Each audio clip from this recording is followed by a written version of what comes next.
blanket, feeling cold against your skin. Running through the chaos, letting all the sin. Temptation in a bottle, ready for the night. Craving for the thrill, it's time to ignite. Dark desires burning bright.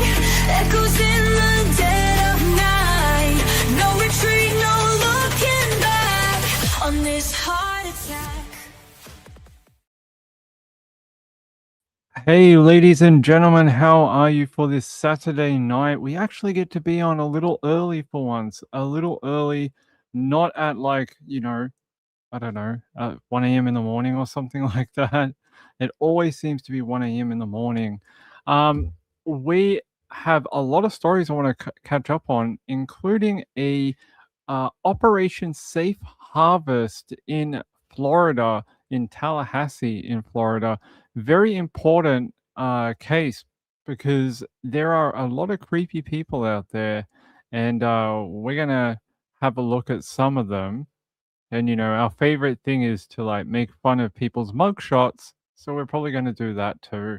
It is a Saturday night. We can have fun. Yeah, good to see you all. I hope you're all ready for tomorrow. If you're in the deep South, Georgia, Louisiana, Tennessee, even Missouri, any of these type of states, Louisiana, far eastern Texas, even up into some of the northern states as well, near Illinois. Tomorrow is looking like a pretty big day for storms. If you're you know, got to get ready. Got to be ready for these events as we move into spring. If you are in one of those areas, I hope just keep an eye on the warnings on the NOAA weather radio. Keep an eye on it. Be weather aware. That's what they always tell you, right? You got to be weather aware. So please do that.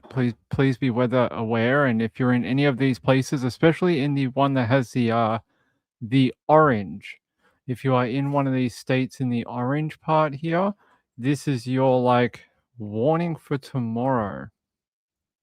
So even in the yellow and the green, you got to be careful. But like this orange section is where they are, the most highest percentage. Doesn't mean the yellow is not counted, but just the highest percentage of severe storms is right there. So if you're in this corridor, pretty typical corridor for severe weather, be very careful tomorrow. They're talking, I think, like severe. Yeah, what did they say? What's the tornado risk for tomorrow? So they're saying here tomorrow that there should be support for potential large hail and a couple of strong tornadoes before supercells become absorbed within the broader QLCS during the evening. So what is a QLCS? It is a storm complex. So normally when you see like a band of storms and they're not what we call discrete. So discrete is like where it's on its own. It's a singular storm cell, like where you see those hook echoes and they're on their own. That is a discrete supercell. When it moves into a QLCS, it's a complex. It basically means a chain of storms, normally in a line. And what'll happen is if you do get a discrete supercell that forms in front of the line, eventually, because a lot of like the shear is back on the storm line, eventually the storm line will catch up with the discrete supercell.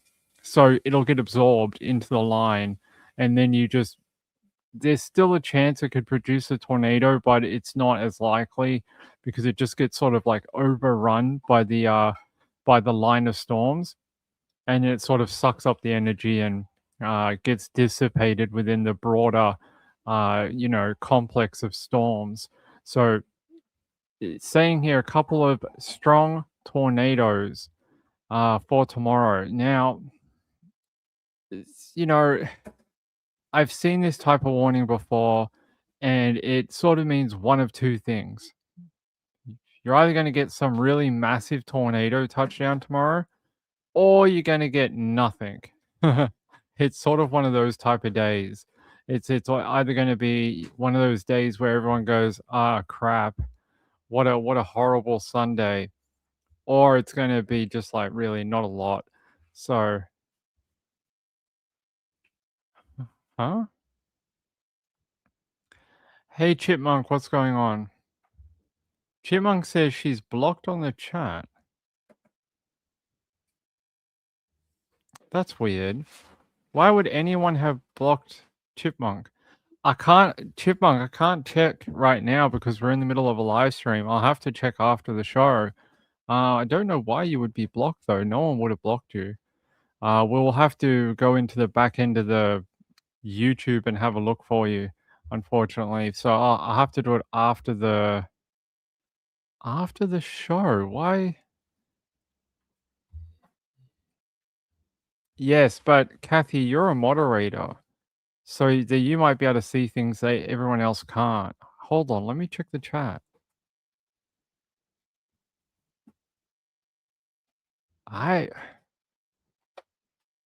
Yeah, I see her here. Yeah, she's here. I see her here.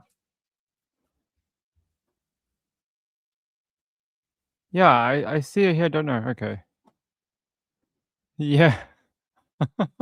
All right. Calm down, everyone. Calm down. It's crisis averted. Crisis averted. No need for the red alert.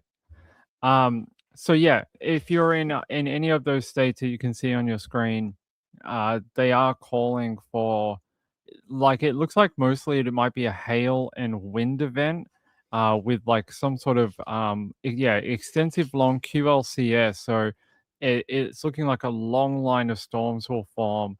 The chance of tornadoes will be in front of that line of storms, what they call a QLCS, and then they would be what we call discrete supercell. They're calling for semi-discrete. So what does that mean? That means the line will be very tight. There'll be a very tight line between where these storms form out in front of it and then where the line of storms are, because normally you get quite a gap. So it could be like, I don't know, like 50 miles in front of the storm, something like that. And then the supercells will form, and then there'll be a line behind it. Could be like 45 minutes behind the actual supercells. This doesn't sound like it's going to be that much of a gap. It sounds like these supercells will form just out in front of the line. They will most likely be short-lived, so they will fire up. You'll get the supercell. It'll develop, maybe make a tornado, and then get swallowed by the line. So it's going to be very, very quick. I don't think we're going to see like supercells on the ground with tornadoes crossing like 4 states or something like that. I mean, I don't want to jinx it or anything, but it doesn't sound like it's going to be that type of day. So yeah, chance of a tornado. Be careful out there tomorrow. Just keep an eye on those weather warnings, and yeah, it just, we're getting to that time of year where these storm systems will eventually slow down, and instead of getting those like tomorrow where it'll move quite quickly, you'll have those days where the storms will fire up even from like 11 a.m. in the morning, and they'll go all day, and you'll have like waves of them. You'll get waves of supercells throughout the day, and those days are the ones that are really bad because you'll get like 115 tornadoes across like 7 states or something like that. Like that's not what we want.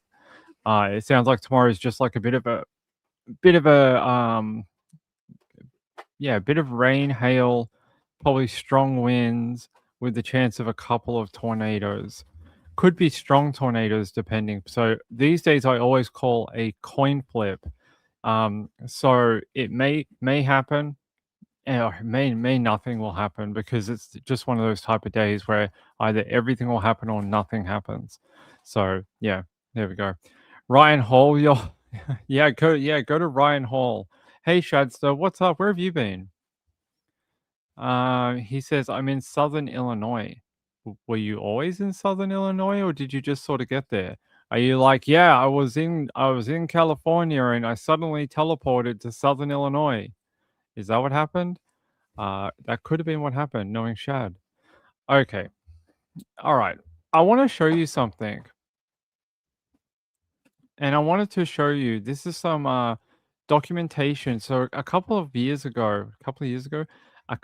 months ago, I showed you some crime statistics in Australia, and everyone kept asking, "How come we can't see it for America?" And I was like, "Well, I don't know if they do it for America, but I came across some." I came across some statistics for the states in America, and I wanted to quickly show it to you. And this is the one I could find.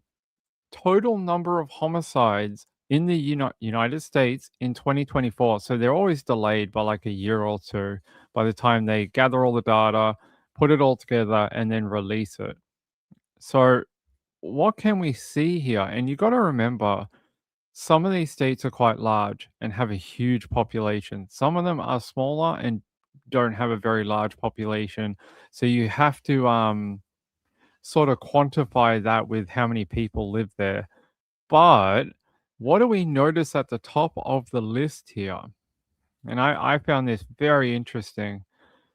California, the highest in the country for homicides per year, with 1,782. Did anyone guess it would be California? I don't think I would have guessed it would have been California.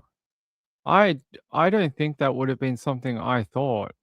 I don't know what state I might have thought it might have been. Maybe somewhere like maybe Texas, which is interesting because it's number 2 on the list. Then number 3 is Florida with 900. So your top 3 are California, Texas, and Florida. Should we be surprised by that? Well, yes and no. Not really, because they're some of the largest land masses in the USA. Florida's a massive state. Same with California, same with Texas. So not really surprised about, like, I am a little bit at the just number of how many, like over 1,782 deaths in California caused by homicide. And then the fourth one is, I don't think it would be a surprise to anyone that it's North Carolina.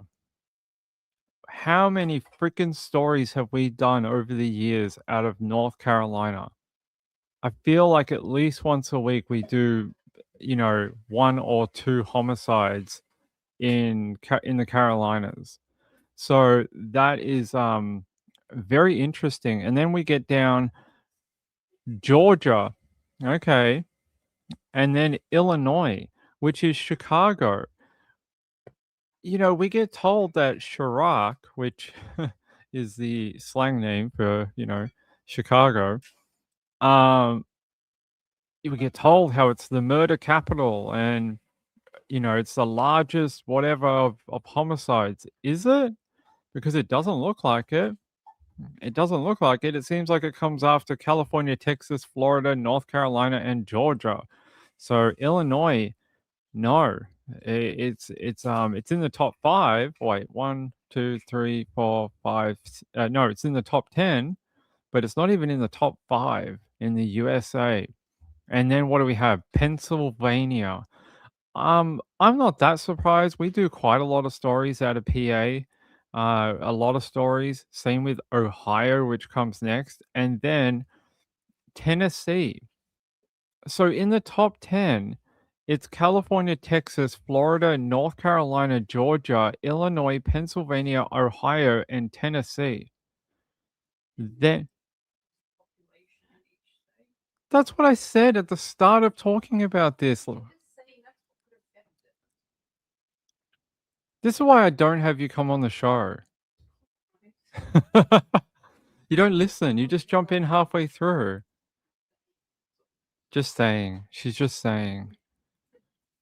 Um, any more comments? You're done? All right. She's done. Um, Thank you, Captain Obvious. We'll see you again later. And then, yeah, so Tennessee, then New York. New York's all the way back here, and New York doesn't make much sense because they actually have quite a dense population, and to be far outside of that, top 10 is very interesting. Then we have Michigan and Louisiana. Louisiana's one that caught me off guard, being so far down the list. We do a lot of stories out of Louisiana, and traditionally, Louisiana has quite a history with homicides and quite violent crime. So I'm shocked by that being so far. Then we got Missouri, Alabama, Maryland. Maryland? I don't know if we do a lot of stories out of Maryland. They only had 448 in that year. And then South Carolina at 409. Look at that's an interesting disparity between South and then North. In North Carolina, they have twice as many homicides at 832 compared to their southern counterpart, who only had 409. Interesting, very interesting. And then we got Indiana, Arizona at only 374 in the year. Yeah, so then we keep going, and Nevada is far down the list. Mississippi is pretty far down the list too. Oregon, Kansas. Who is the who's right down the end? So your bottom like 5 or we'll do the bottom 10. The last one on the list with only 14 tied for fewest homicides with New Hampshire was Wyoming. I don't know if anyone's surprised about Wyoming being the one with the least amount of homicides. Um, and then third from the bottom, North Dakota. So we're talking about all those states up in that part of America where it's very vast. Yeah, they have some sort of cities and that, but population's very spread out. There's vast amount of land where there's no one that really lives there. Rhode Island at 23 and Hawaii at 23 tied together. Montana, again, another one of those states that is sort of with North Dakota and Wyoming. And Nebraska at 42 deaths, homicides per year. It's funny, all these states, all this is like the top 10 or so. Alaska had more than all of these states at 51 homicides in a year. So I find it very interesting where we got to in that list. I don't know about you, but that's when I think about it before looking at the chart. I don't know if that's the way in my mind I would have thought it played out, and I don't know if it would have been California at number one. I'm not sure why. I would have thought it was maybe a different state, but Nonetheless says, "What about Utah?" Let's have a look. Where'd Utah come in? Utah down here, 91 homicides in the year. They're below West Virginia and Kansas. So they're below those two. They're just above Connecticut and Iowa. So there you go. They're pretty so if the top one is over 1,782 homicides, they don't have very many compared to their what was the population of Utah? Yeah, population of Utah.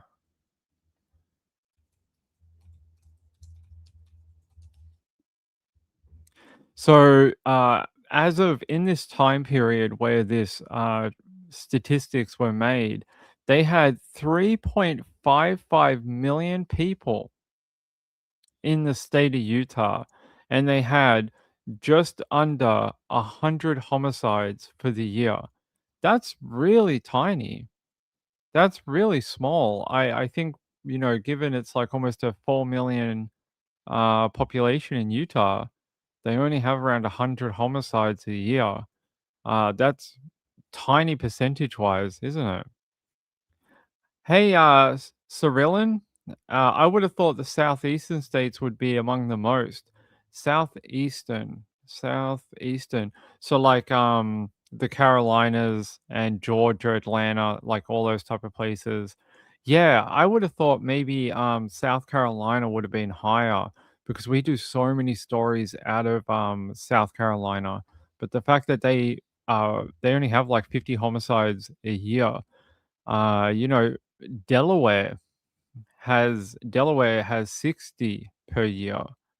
Minnesota has 169. Hmm.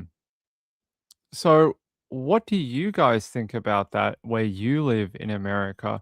Is your state on here? And did it come in where you thought it might? I will leave a link to these in the comments and you can check them out yourself. But I found this very interesting. It really wasn't what I thought. Like Arkansas, only 226 homicides in the year. Who would have thought Arkansas had only a couple of hundred? I would have thought it would have been way more. And then we have some surprising ones like Kansas with only 114. It's very interesting. Maine's a very small area though. Only has 33 in the year. What other one is surprising? Oregon at 158 for the year. That's interesting. District of Columbia has 179. Strange. You know, Ohio, I would have thought maybe might have been a little higher. 598 in Ohio. I would have thought they may have been a bit more up the list. They are in the top 10. Not surprising.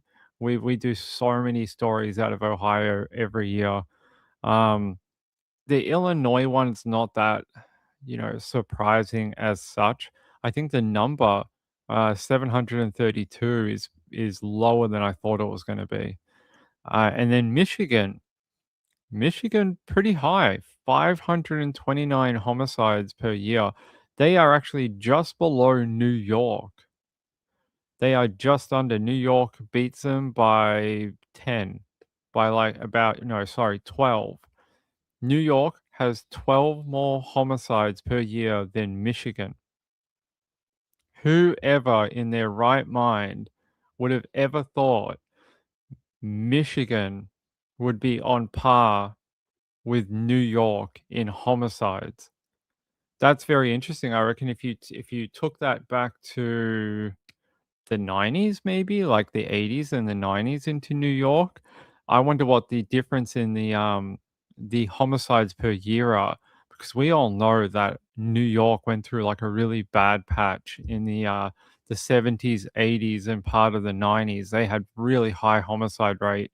And yes, they've spent a lot of time trying to uh work that number down. But whoever thought that Michigan and New York would be so close on number? Very, very interesting. Surrealin said if this list was from the 80s, the number would be much higher everywhere. I wonder what it would be the difference between New York today and New York in 1980. Yeah, I wonder if I can find it because they worked really hard to get it down. Homicide rate, New York per year, 1980.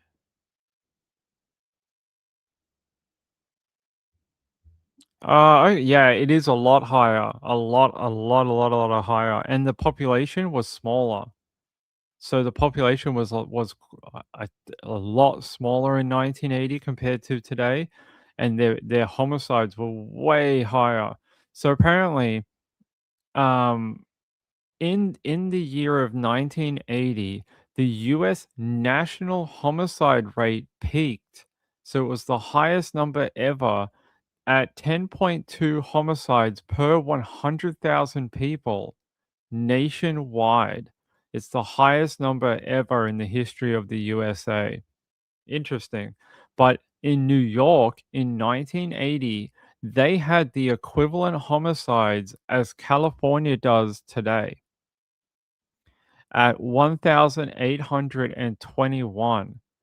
So they have really got that number down over the last 30 years.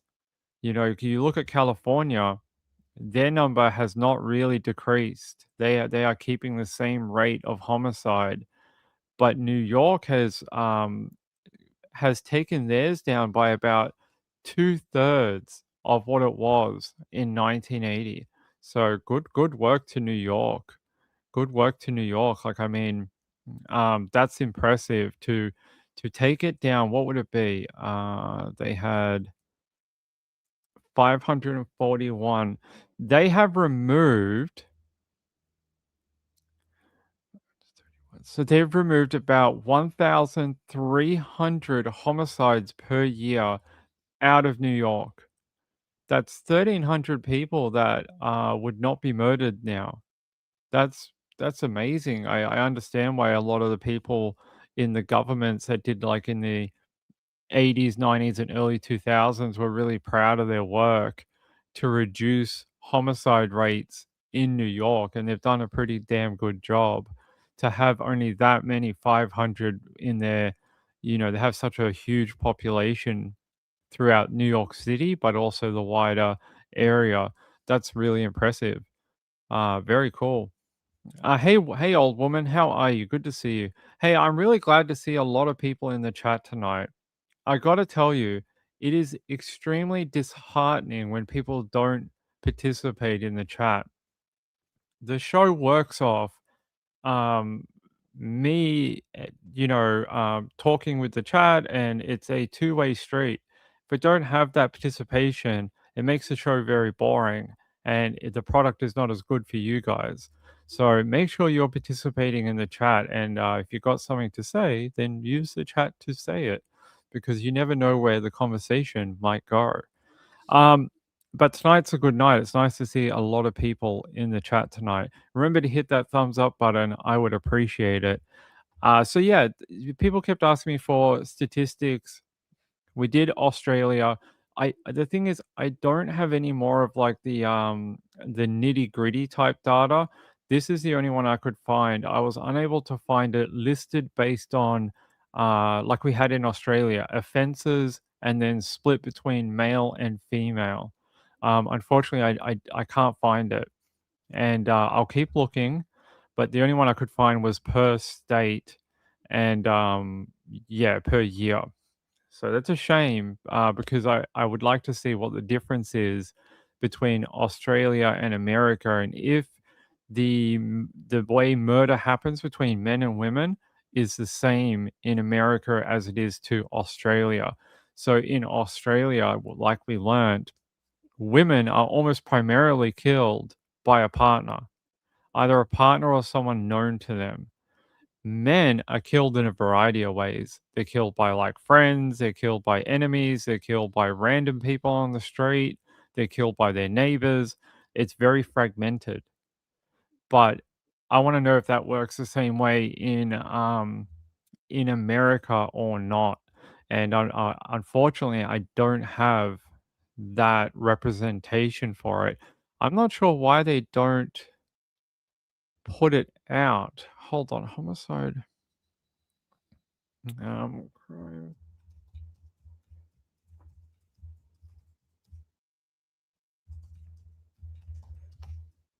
Let's see if I can find it.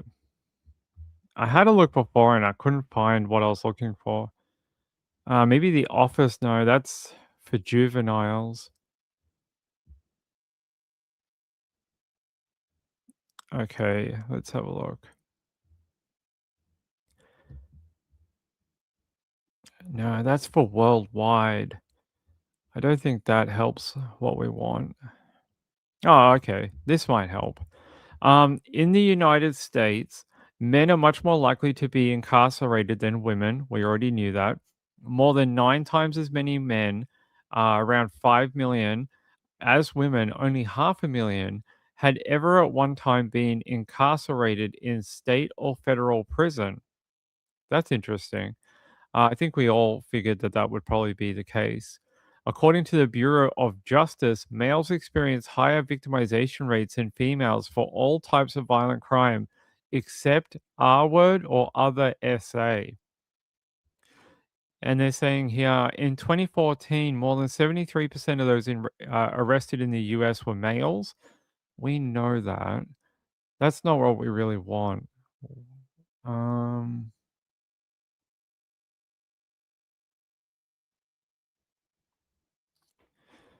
so it's telling me here that suburban areas in the US, males constituted 98.9% of all people arrested for forcible R word, um, for burglary, robbery, arson, and vandalism. All over 80% of those arrested for the crime were male. Same with motor vehicle theft and offenses against family and children were all above 70% of the population. Um, but interesting, as we get down into some financial crimes, fraud, larceny, theft, and embezzlement, those numbers actually split out more evenly, where males were only 50% of the people arrested. So the split between male and female were actually very, even. So for violent crime, it's overwhelmingly male. But when you get down into some financial crime, it's actually 50-50. That's very interesting. But that's not what we are looking for. Homicide statistics by gender. That's what we wanted and reasons for it. US.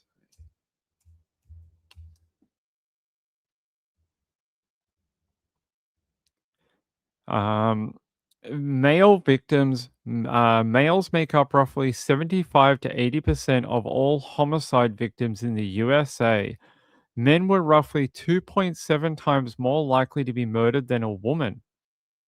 However, while females are a lower total number, female homicide victims were disproportionately killed by their partners. About 34% of female victims were killed by an intimate partner compared to 6% of male victims. And they say roughly 76% of female murders and 56% of male murders are committed by someone known to the victim. That is interesting. That number is actually lower in the US compared to Australia. In Australia, it's almost 100%. All female victims that die by a homicide are done by a partner or someone known to the victim, like a female victim. But in America, it's only 34%. I wanna know if that statistic is correct or not, because that seems awfully low. Only 34%. Actually, that was from 2021. That's the newest data that they've put out. 34% of female victims were killed by an intimate partner. That seems low compared to the numbers and things that I know for other countries. I wonder why that is so low. So, because that means still like 66% of female victims were killed by someone else. Hmm. Let me see if I can find out where that data comes from.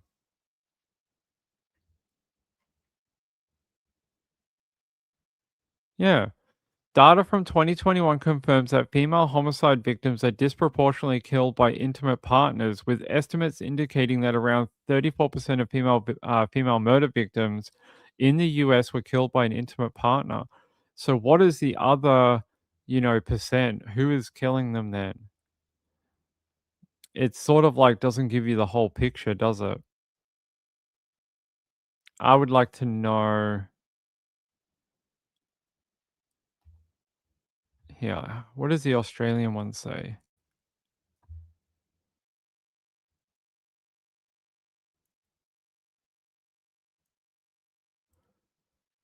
Uh, tu- tu- tu- tu. Yeah. So it says here in this is for Australia in 2022 to 23, 16% of homicide incidents were intimate partner violence, but 89% of those were perpetrated against a female victim aged 18 years or over. So it seems like possibly in Australia there is a problem with, well, I think we know that anyway. There's a problem with females being killed by people known to them or their partner. As we're in America, it seems like, well, yes, there is a problem with over a third of all homicide victims who are female having been killed by a partner or someone known to them. There's still still a huge number of other homicides that happen to females that are for other reasons.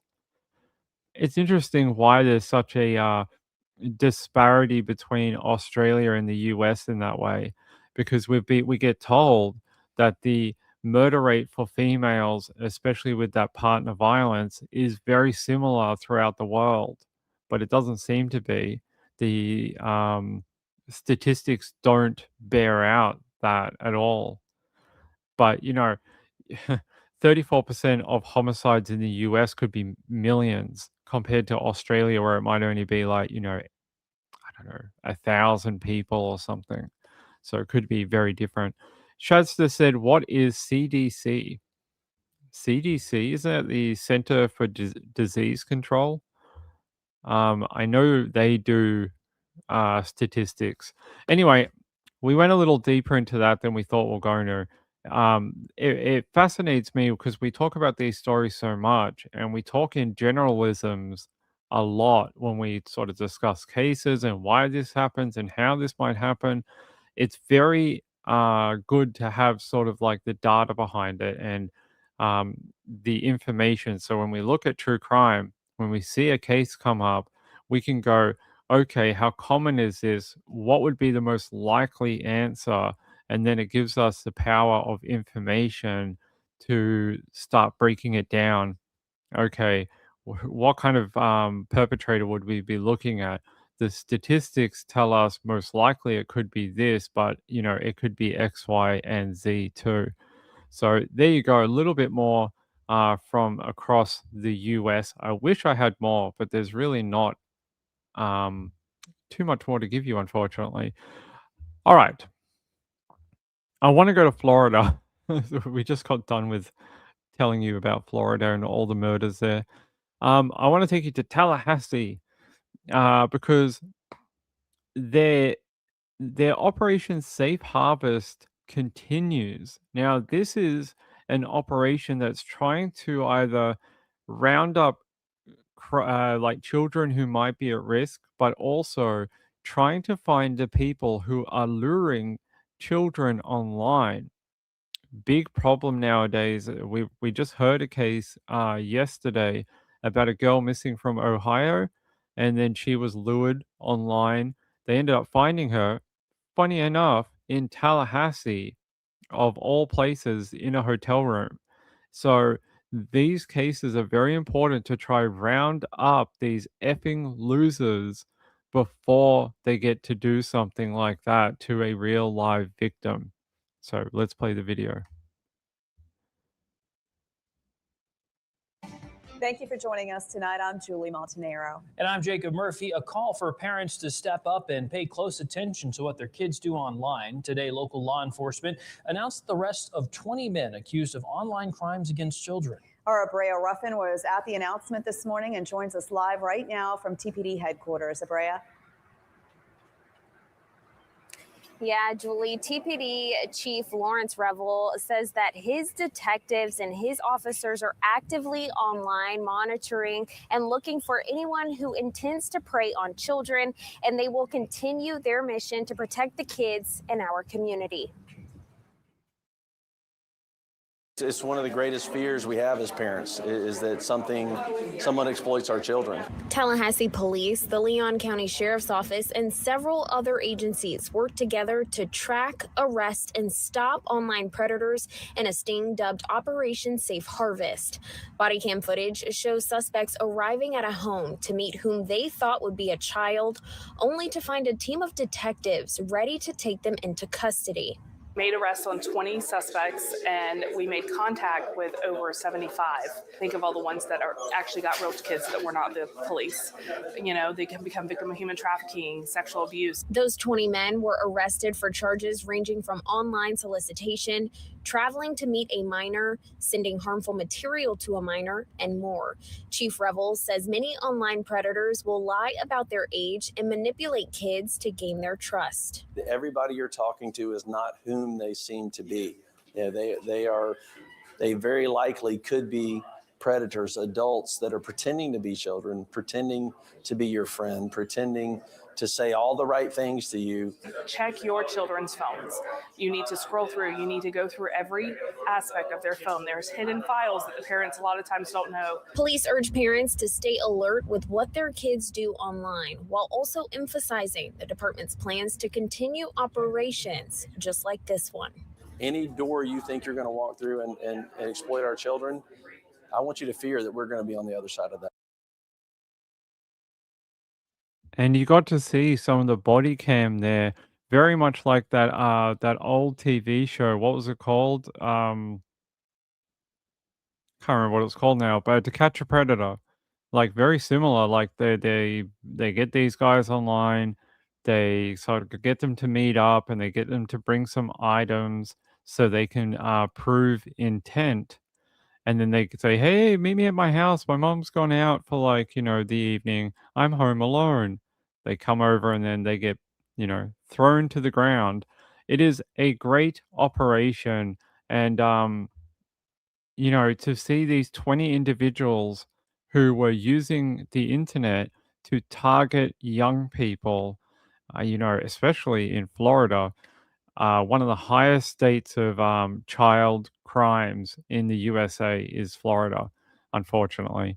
And but 20 more people taken off the street each year. I see multiple of these operations going on, and they pull off hundreds of people off the street, hundreds per year. And you think these are just the dumb ones who got caught. What happens to the clever ones, the ones who can sniff out a sting operation, who have been around the block a couple of times and understand what police tactics are used? Those are the ones that we've got to find, because they are out there. They are very good at sniffing out a police operation. If you ever watched, there was a show on Discovery a couple of years ago. What was it called?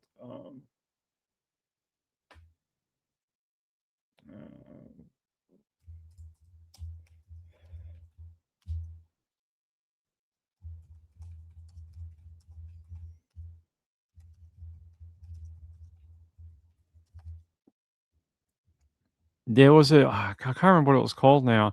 It was very much like To Catch a Predator, but it was on Discovery Channel, and it had that woman called Ro, and she was the one who who did it.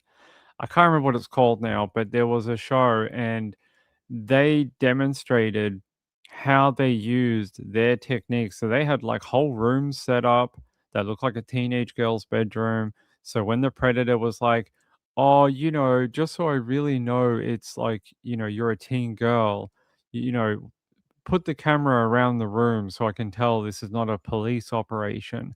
And they would have the whole room emptied so it looked like a teen girl's bedroom, and then it would lull the predator in a false sense of security. It was a really good show. I don't know why they didn't continue with the show. It was a really good show, provided a lot of awareness, but then it only lasted 2 years on Discovery and they got rid of it. It's a shame because it showed some of the techniques that they're doing now to try and stay ahead of the predators, because they're very clever and they catch on to investigative techniques, and they maybe they've almost been caught before, so they know what to look for. And I remember in that TV show they had one guy that they kept getting on a hook, and they'd reel him in and then he'd get away again, and then a few months later they'd get him on a hook again, reel him in, and then he'd run away again. and they never got him. And they said, this guy has obviously knows the techniques that are used, and they just weren't able to capture him. And he's still out there somewhere. So there are definitely these predators who are a little smarter than the average bear getting around, unfortunately. Here's a little bit of the press conference. I don't want to play 20 minutes for you. I don't think anyone wants to watch that, but I do want to play a little bit of it for you about the operation. Our children. Protecting children remains one of the most important responsibilities we have in law enforcement. Unfortunately, there are individuals in our community who would attempt to use online platforms to target our children.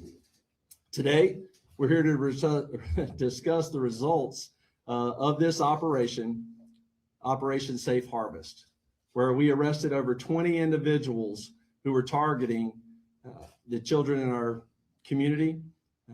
We are very purposeful in these type of operations, and we want to make sure that they understand that they cannot do this in our community, and they will be held accountable.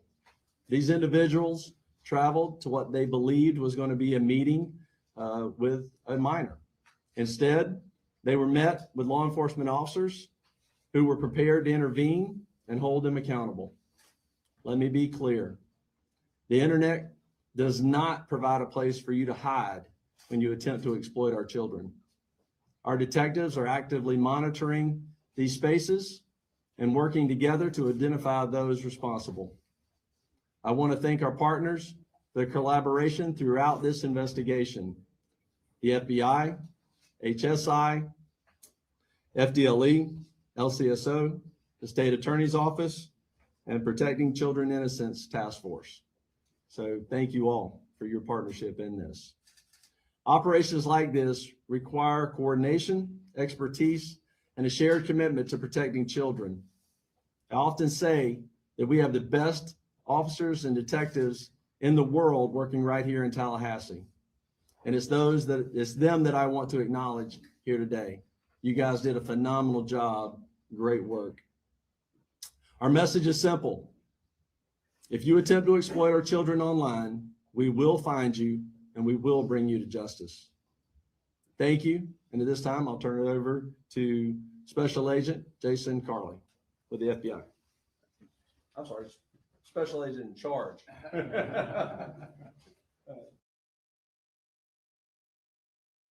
By the way, that TV show was called Undercover Underage. Underage Undercover? Now Ping's going, what was it called? Undercover Underage. But I just read that SOSA, which is the company or the charity called Safe from Online SA, they actually did not get renewed by Discovery, but they used their YouTube channel and they've been doing their own TV show on their YouTube channel. I had no idea until I looked it up just then, which is great because it continues their work of trying to keep children safe. So yeah, you could probably head to their YouTube channel and check it out. I can't say I've watched it yet, so I can't give you a recommendation on if it's any good or not. But let me see if I can find the.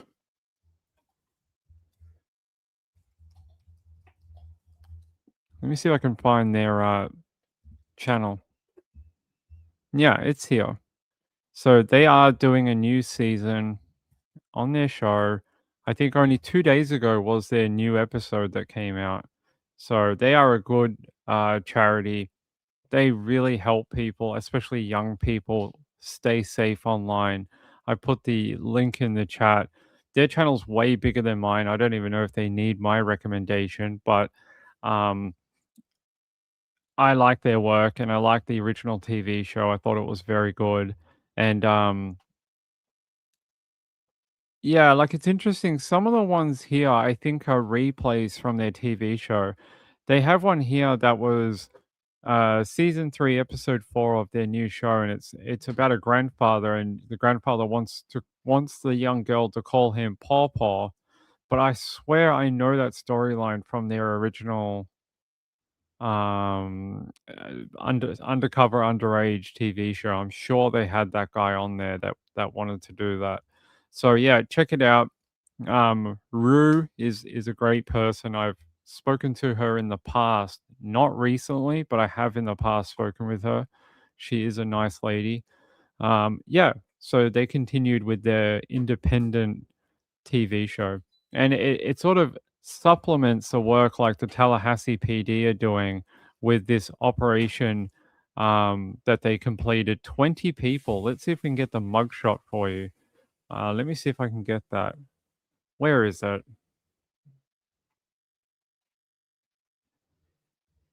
Let me see if I grab that mugshot of these guys. Yeah, here we go. I got it. There we go. Operation Safe Harvest. Now, these are the men that they've picked up.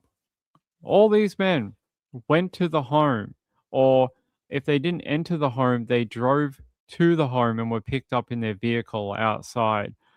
All these men, I don't know, do you notice anything like similar about them? Because I gotta say, I don't. They just look like random guys. And I think that's a good message to put out there is that they may not look like the creeper that you have in your head. They may not look like the creepy guy that you think of as a PDF file. They are often just men in the community and they blend in. Although this guy, Lance Long, he does look like he might have a lady in the basement. Same with Joseph Berlansky III. He may also have a woman in the basement too. They have that look about them. I would raid their homes. Yes, so but for the most part, except for those two, they do mostly look like normal guys. They look like the guy that could live next door to you. So, um, I think it's a good you've got to be careful. It's the ones that don't look like the boogeyman. They're the ones that are really dangerous. So we've got to keep an eye out. 20 guys. And I guarantee you, all of these men had neighbors. I guarantee you, all these men had women in their lives who know them. I guarantee you that most of them had jobs where they interacted with people and that they, had people in the workplace that thought they were a good guy. Guarantee it. I guarantee all of them had people that knew them. And I wonder what they have to say now. I don't care what these guys have to say, but I'd love to know what the people surrounding these men have to say now that they've been caught trying to pick up underage girls off the internet and meet them at their home while their parents are not there. It's a very sick thing. Like, is there not enough adult women out there for you to have sex with? Like, really? Like, there's so many. Like, we have Tinder and Grinder if you're into that. There's so many. Like, leave the kids alone. Just leave them alone. Let them be kids. There's just so many other, women and things out there that you could have. SP Mama said 20 for one kid, so they can just put their man into someone for 20. Yes, right. They pretend to be a child and then they tell them, hey, mum's not here. Mum will be gone till 10 p.m. Come over and bring alcohol and condoms. And if they do that, the police can then prove intent because they can say, well, then why did you bring it if you had no intent on actually following through? Like, you went out, you bought the items that were requested. You wouldn't have done that if you weren't going to do anything, because a lot of the time when these guys are caught, they'll say something like, oh, I was just going to come here and give her like an educational talk on how online people are bad and how, there's a lot of bad guys on the internet. Like, do you think the cops have not heard that one before? that you're just a good Samaritan coming over to be, you know, the local friendly neighborhood Spider-Man. I don't think so. You're more like the Rock Spider rather than the Spider-Man. Kim said, I was just trying to save them. Yeah, that's what they all say. I was going to come here and keep an eye on them until Mum got back. Do you know what Mum would have done if she come home and found a creepy guy in her house with her daughter? She would have shot you. She probably would have shot you. You'd be lying dead on her kitchen floor when she put a 22 through your head. So I don't know if anyone believes your story about I was just gonna come and protect them. It's not funny, but I find it funny that they think it would work because, like, yeah, every time these like every time they have these sort of busts, there's always one guy that says that thing like, "Oh, I was concerned for their welfare, so I was going to come here and keep an eye on them." Yeah, so you go online to find kids who are, you know, vulnerable. And then you're like, do you know what I'm going to do as a single person, as a guy? I'm going to go to someone's home that I don't know where there's a child alone, and I'm going to go there to protect them. That doesn't make sense to anyone but a predator. I don't think anyone but predators think that's a real idea. SPML said, also gets me as I have boys, all these despicable men were and are someone's child, someone's little boy. What happened? What's wrong with society? I don't know what's wrong with society where people think it's okay to victimize young people. I don't know where everything's gone wrong in that way, but it's not like it hasn't always been there. It has. We know that. It's just it's much more in your face now. Like this, because of the internet, it's provided that access to people like this, making it so much easier for people to victimize young people. And because young people are chronically online, that connection is always there. Yeah, so a crazy operation. Glad they've done it. 20 guys that you see on your screen right now are in lockup. In lockup, including this guy right here, Joseph Brolansky III. I just, you try not to laugh at some of these men, but geez, he really does look like something out of a Hollywood movie where they end up raiding his house and there's like chains in the basement and stuff like that. This guy too, Mr. Egghead, Lance Long. If you know Lance Long, contact me sundaywithping@gmail.com. I'd love to know more about Mr. Egghead here. I'm sure you may have some stories to tell. So if you want to tell them, email me. I'm going to put the operation in the title of the show. So hopefully someone sees it because he also looks like he may have like a lady in the basement. This guy too, Anthony Lanya. Doesn't he look like a good old boy? Doesn't he look like one of those good old country boys out in the South?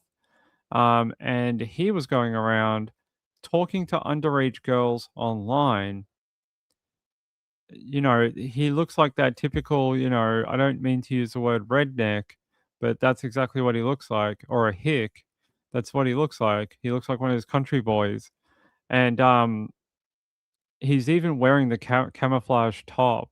So if you hear the banjos playing, it's okay. They are calling.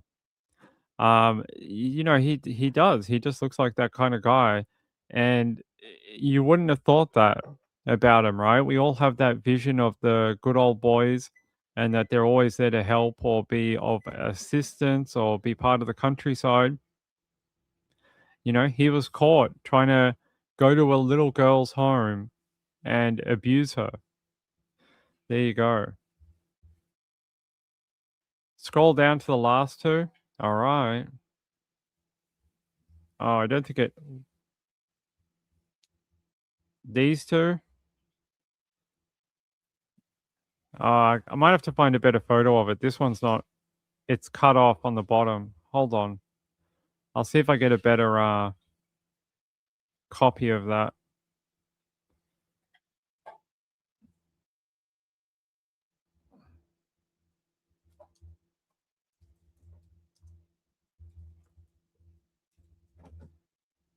Aha. I do have a better copy. Give me a sec. I'll load it up.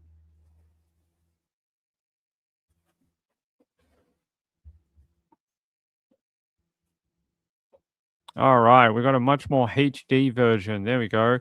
There's Joseph Bonalowski III. There's Lance Long, Anthony Lanier, Jamil Murray, and here's the bottom two: Brandon Ursray and Chandler Smith. Chandler Smith, hell's going on with your beard and your hair? You literally, this guy looks like he could be an extra in something like Snow White and the Seven Dwarfs. He'd play like some sort of like Rumpelstiltskin. He could be like the troll under the bridge.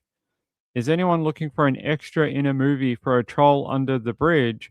Contact Chandler Smith. You may get his acting debut after he gets out of jail. It could be a thing. And then Brandon Ursray. You are a bit of an Ursray, Mr. Brandon. Who else do we have? John Rutland. There you go. And Jeffrey. I don't even know how to pronounce his last name. Shilike or Shilike? I don't know. But Jeffrey, Mr. Jeffrey. Doesn't he look like a fourth grade teacher or something? He does. It's like he brings he's probably like that teacher. He brings a guitar to school. He tries to be the cool teacher, but now we know the entire time he's just trying to like sleep with students. That's who this guy is probably during the day. He's probably a teacher who tries to sleep with the underage girls at school. Yeah, Cerulean, that guy definitely Chandler. He definitely has some banjos in his past. You can hear them. They are loud, very loud. Very loud. Spicy says Georgia is pretty high on the list. It is, but not for this story. Shad said, I'm from Chicago now. I look like a good old boy. Do you? Okay, don't be messaging girls online, Shad. SPR said, but the demographic of all of them, so many ages and colors, some of them look totally normal, whatever that is. Yeah, that's what I was trying to say before. Most of them just look like random guys. I want to know what happened to this guy's clothes. What happened to Barry Mellett's clothes? Why? What happened here, and how did he get the yellow jumpsuit or whatever? Everyone else has got the normal like green or gray, or they just got their t-shirt. What happened to Barry Mellett where they had to take all his clothes and give him... Oh, let me guess. He's probably a big dude. My guess is he's probably a big... Get off. What is going on? There we go. My guess is he's a big guy, and that's maybe the only one they had. But he's dressed in bright yellow. He's going to be a fan favorite in jail. He's going to be a fan favorite. And then Mr. Eric DaCosta, Tobias Bryant.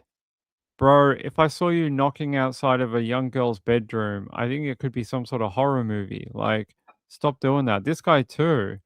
He looks like he's out of some sort of 80s comedy, with John Candy. It's like John Candy's, ugly brother.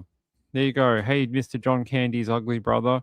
Joshua Ferreira. There you go. Joshua Ferreira, John Candy's ugly brother. So yeah, there you go. This guy. Whoa, what's going on with this guy? Look at the shame. Joshua Hunt.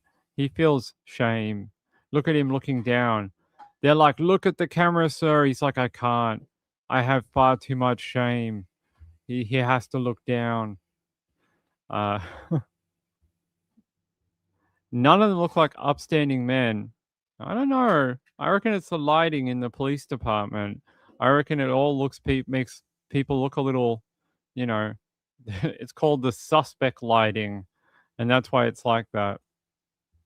They make you look like a suspect because you are. So there you go. The City of Tallahassee PD, Operation Safe Harvest, all these PDs were involved, protecting children's innocence, especially from all these men I think it was a good operation. They will obviously run another one.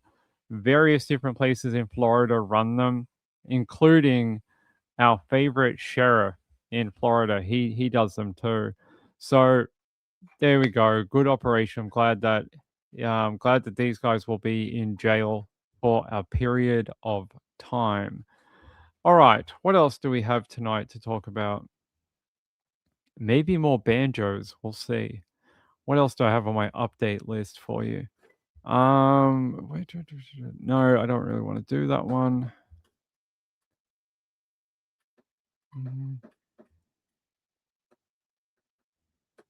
Oh, do they still have an I want to see if they have it. Remember the other day we brought you a story about Jaden Nelson and Joshua Lavoy? I want to see if there's an update in that one and whether they've given us a cause of death. Just quickly, I don't think we're going to delve into it very much. I just want to see whether there is an update. No update. They are holding the guy. I think it's Joshua Lavoy. No, they're still holding him on the So if you don't know what this story is, we did it the other night. It's in Bethel, New Richmond, and they're saying it was supposed to be a hit and run. But we heard online that he was actually killed by a gunshot, but it's not confirmed. But a lot of the locals were saying they had heard that it was a weapon was involved and it wasn't a hit and run, but we don't know. Anyway, the roommate for the victim, Joshua Lavoy, was taken into custody on March 10. They charged him with failing to provide key details to investigators, and they charged him accordingly. Basically charged him with misleading police, and he's in jail on a $100,000 bond, but hasn't been charged in connection to the death of his roommate as of yet. So I was sort of wanting to see if there was an update, but it looks like there is no update as of yet. It seems like they are holding him in jail until later in the month. He's due back in court just before April. So no update on that one, unfortunately.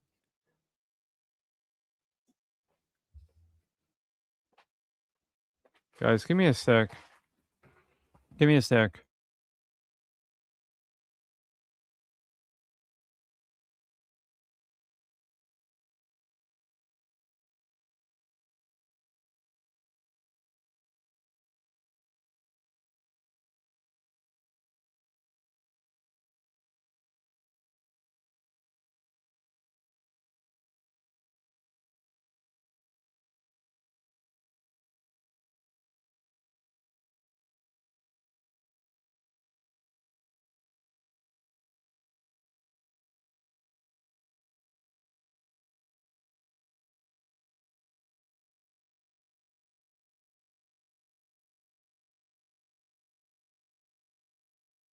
Sorry guys, got a weird number. I got called from like a American number and I was like, who's calling me?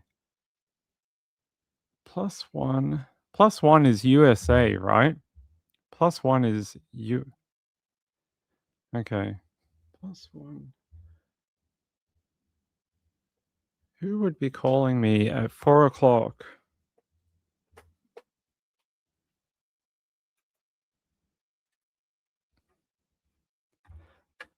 I don't. What?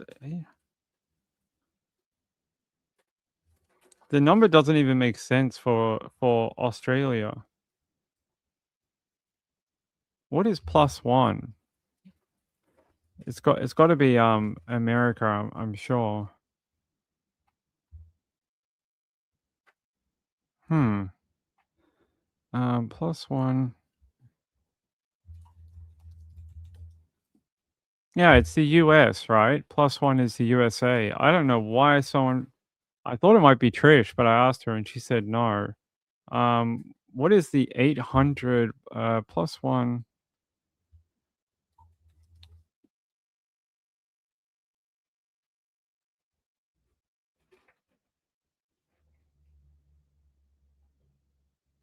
I don't know why I was getting called from a 1-800 number. 1-800.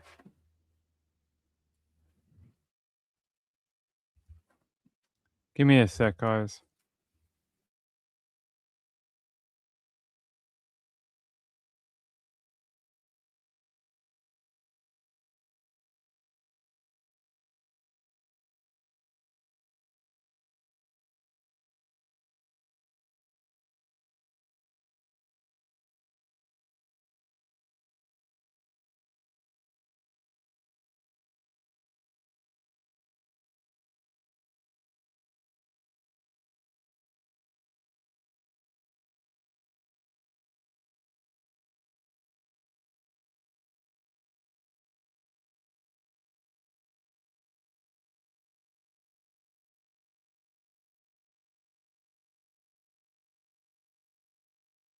All right. I got no idea. That's so strange. Yeah, it's like +1-800. I'm pretty sure that's an American number. Yeah, but I don't know why I get spam calls from America at all. It's very strange.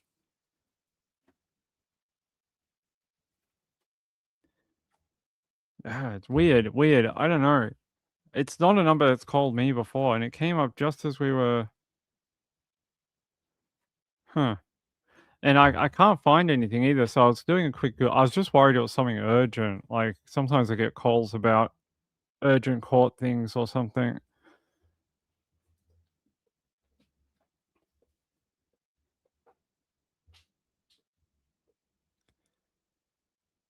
Yeah. Um. No, hold on.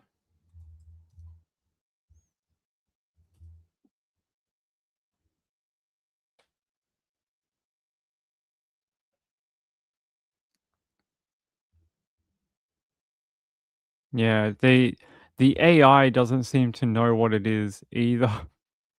Yeah, I asked the AI, I was like, "Whose number is this?" I don't know, that was really weird. Probably some sort of spam calling thing. They can kiss my ass. Um,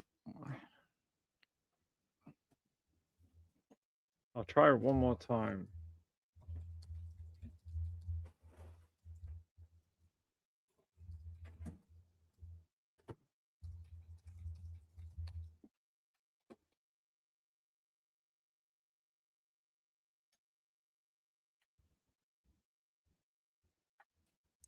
No idea. No idea. Cat Cold Case Girl says you worry too much. Marissa said they're trying to sell you something probably with a 1-800 number.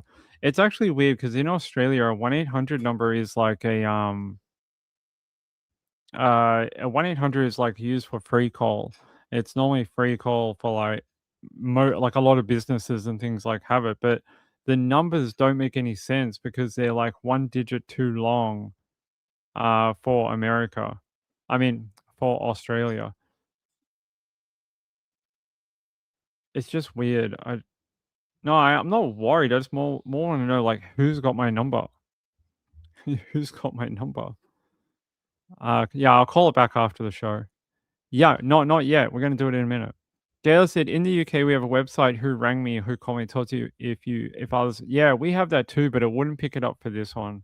This one's such a weird US or +1 number. You know, it's weird. The other week, on the same day, I think on a Saturday night, I got a phone call from. It was like this weird tiny place in Alaska. It was like in some tiny rural town in Alaska. It has like one road and a convenience store or something. And the number traced back to like a convenience store in Alaska. And I was like, what on earth would they be doing calling in Australia? It was very strange. All right. I think most of them are just like prank calls where the spammer doesn't realize they are taking a number. All right, let's talk about the cold case because cold cases are always interesting. I'm just going to grab the link here. So, Barbara Waldman, does that name seem familiar to you? I don't know if it does. So, I want to take you out there. I think we're going to go to KATV or Pix 11. Just hold on. Is it Pix 11 we're going to? It might be. It's ABC 7.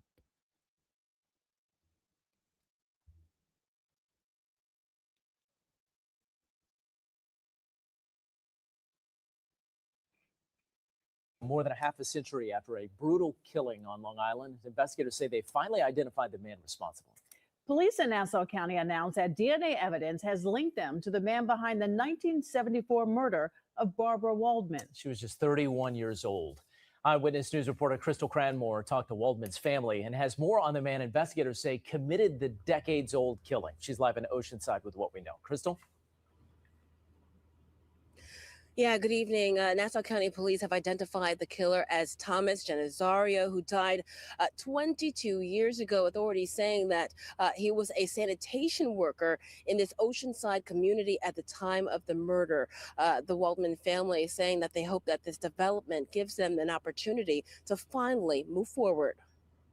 We no longer have a black cloud of uncertainty that has haunted us for decades. Nassau County Police and the FBI have identified Thomas Genazario as the killer of 31-year-old Barbara Waldman in her Oceanside home, cracking a cold case that rocked this community on January 11th, 1974. Waldman's 3 children were 5, 6, and 7 at the time. He just looks like a normal guy. I couldn't believe he lived 3.7 miles away from my home. Police say Genazario entered the family home and sexually assaulted Waldman, tied her up with her stockings, and shot her in the head. They tell us Genazario died of cancer decades later, but at the time, all detectives had to go off of was this sketch. The problem was back then, we had no DNA. DNA wasn't tested back then. And when law enforcement finally did get a combined DNA system in the 90s, police say they still couldn't catch the suspect because DNA found at the scene and later tested did not match anything in the database. But in 2024, a break in the case thanks to investigative genetic genealogy. They got into it and started doing it in interviews and interviewing family members and working it back all the way back to 1974. And that's how they identified the subject. Police believe Genazario worked in sanitation in Oceanside at the time. Eric Waldman discovered his mother's body when he returned home from school. I had the image of my mom in my head since I'm 5.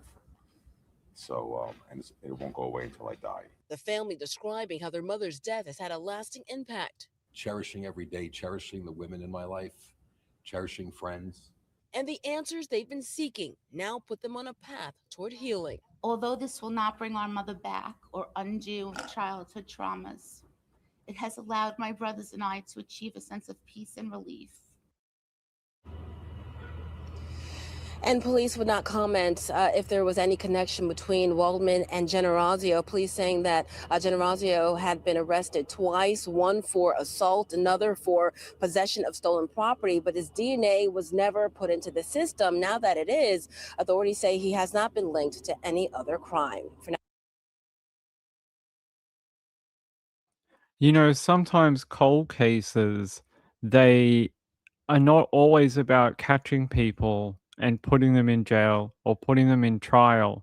Sometimes it's just about giving answers to the family about what happened. And this particular one from 1974, the suspect died, you know, many years ago, but at least they now have an answer about who did this and some background to the offending. So it's to me, that's a win. Yeah, New Jersey, Long Island. Well, it's Long Island, New York, sorry. Not New Jersey. Yeah, so they're saying here, Genazario died of cancer in 2004 at the age of 57 because he is deceased. No criminal charges or a trial will take place.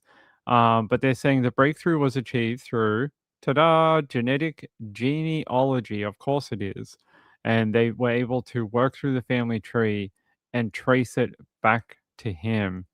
I don't know if it makes it any less sad, but at least it provides some answers to the family, at least. Let me see if I can get you. Yeah, here.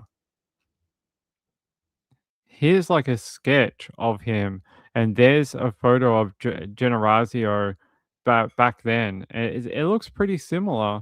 I mean, not perfect by any stretch of the imagination, but similar. I mean, whoever did that sort of did the sketch with the police did a pretty good job. I think that's up there with some of the better matches I've seen.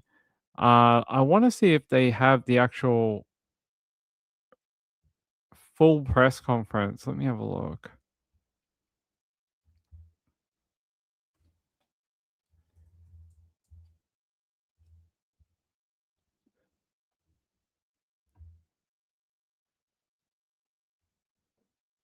I can't seem to find the full press conference, only clips of it.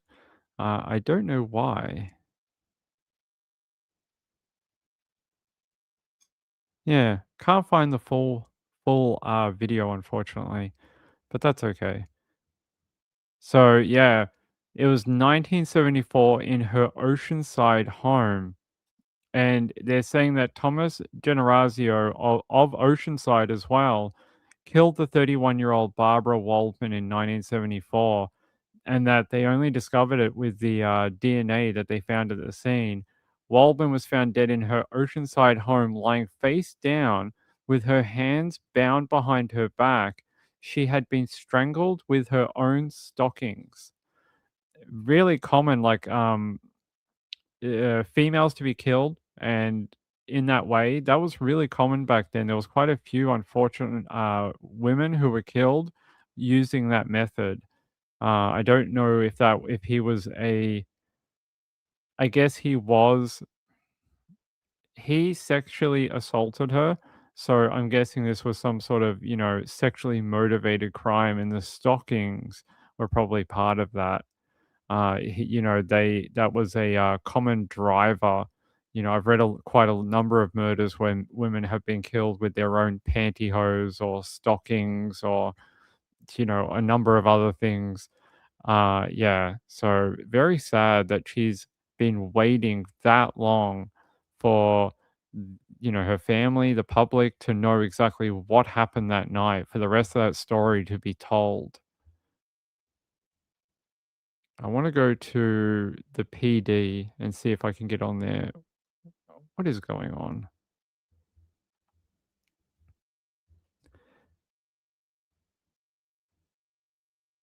Apparently, the website for the local PD will not load.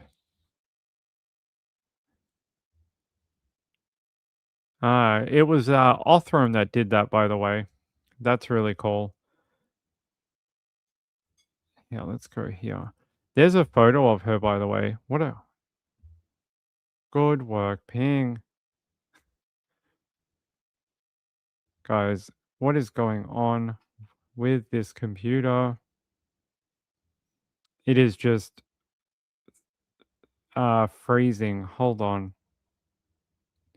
We may have too many tabs open, and that's what it's crying about.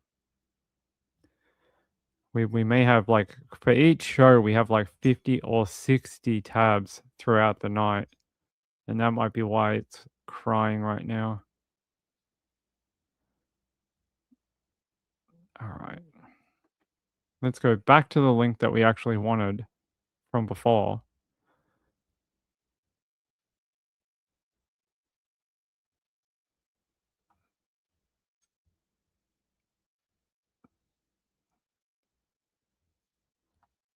Come on, thing.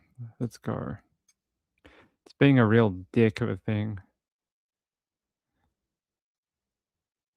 There's also another one in Utah that got solved recently. All right, let's go to I have to go to this one, unfortunately. It's being a real bugger of a thing. Yeah, what I was trying to do was get a photo of her on the screen.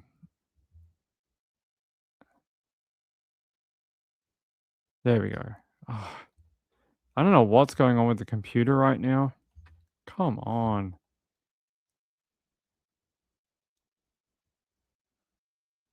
There we go. Hopefully it'll work now. It's just slow. Everything's just like being really fucking slow. All right, fine. I'm getting out of that. It was being every time I'd open a web page, it would just slow to a crawl. Not sure why.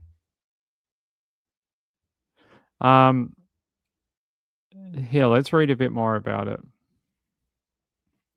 So they're saying for more than half a century, the murder of the 31-year-old Barbara Waldman haunted the quiet community of Oceanside, a hamlet on Long Island. I can't say I've ever heard of Oceanside, but they're saying it's in the southern part of the town of Hempstead in Nassau County. And they're saying that she was found dead inside her colonial-style home on Sally Lane, where she lived with her husband, a dentist, and their 3 young children. The discovery was made by one of her sons, who had just returned home from his kindergarten class and found his mother lying on the second floor of the house. Oh, I feel terrible for the children. Imagine having to find your mum like that, strangled after being SA'd, and then strangled with her own stockings. That's awful. They're saying that police rushed to the scene, quickly determined they were investigating a homicide. Waldman was found next to her bed, dressed in a nightgown and bathrobe, her hands bound behind her back with a pair of pantyhose. She had been shot once in the head. The house showed no signs of forced entry or ransacking, and neighbors reported seeing nothing unusual that morning. To those who knew her, Waldman described as vibrant, friendly, and active in the local community. And they're saying she was part of the local Oceanside Cancer Society unit, was an unlikely target for violence. They're saying detectives pursued every lead, even releasing a composite sketch of a possible suspect, but the case stubbornly refused to crack. Over the years, investigators ruled out several individuals, including known serial offenders. Despite persistent efforts, no suspect was ever identified, and the case eventually went cold. Hope then resurfaced in 2024 when Nassau County authorities partnered with Othram, a forensic genetics company that specializes in identifying individuals using advanced DNA techniques. And they're saying here that they ended up finding a profile and provided it to the FBI's forensic genetic genealogy unit, which generated new investigative leads that finally pointed to a name: Thomas Generazio. Generazio lived just blocks from the Waldman home at the time of the murder and worked as a sanitation employee. He died in 2004, never facing questioning or charges in the case. They say although Generazio will never be prosecuted, authorities say identification brings long overdue answers to a family that has waited decades for them. Waldman's case is now the 19th publicly announced New York investigation solved with the help of Othram's identity inference technology. There you go. I didn't even know they were even involved when I was researching the case. I just heard that they had solved a very old cold case, and I like it that we're sort of whittling down the cold cases from the 70s, 80s, and 90s. I love that because eventually maybe we won't have to keep asking about them. You know, the ones we go, oh, why is that one still a cold case? Why is that one still around? How come that one hasn't been solved? Hopefully, we won't ever have to talk about them if this keeps going and we keep getting informative DNA techniques and stuff like that. It really is a miracle science. It solved hundreds of cases in the last 10 years. It's great. So that's great news for her family. It's really nice that they could do that. Apparently, her son, the son that found her, was at the press conference the other day. I wish I could have found like the entire thing, but it's not available that I can find. So apparently, her son did was at the press conference, and I would say that that's him at the microphone. So they were able to find out who killed his mum. Must have been a hard life for that kid. Imagine being that kid where your mum was killed. I think that would have been horrible. And here's the old composite sketches of him. I think this one looks better because he really does have sort of a thin mustache, right? It's a little off in some places, but it's pretty for 1974. It's pretty good. It's pretty close to his photo. I don't know what you guys think, but I think it really does look like him. It looks very similar. I don't know about the thick mustache on the right side. I think it's not quite right. But the other one, yeah, it looks very similar to him. They were. The three kids were there. It's great that they could be there and find out, like, talk to the public and express, they probably wanting to be had this day for like, decades. I don't know what it does to a family, but probably nothing good. Why is that here? Nassau County. Nassau.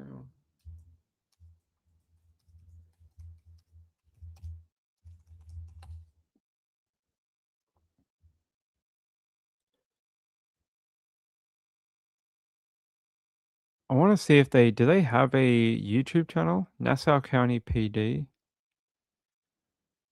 They do, but they haven't uploaded anything in 3 years. They haven't uploaded nothing in a long time.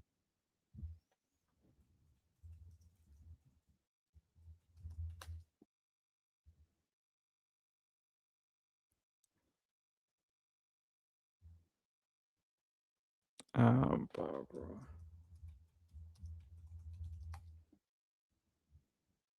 Yeah, I don't know why I can't see, like, 'cause the press conference would be like at least half an hour, and I don't see it.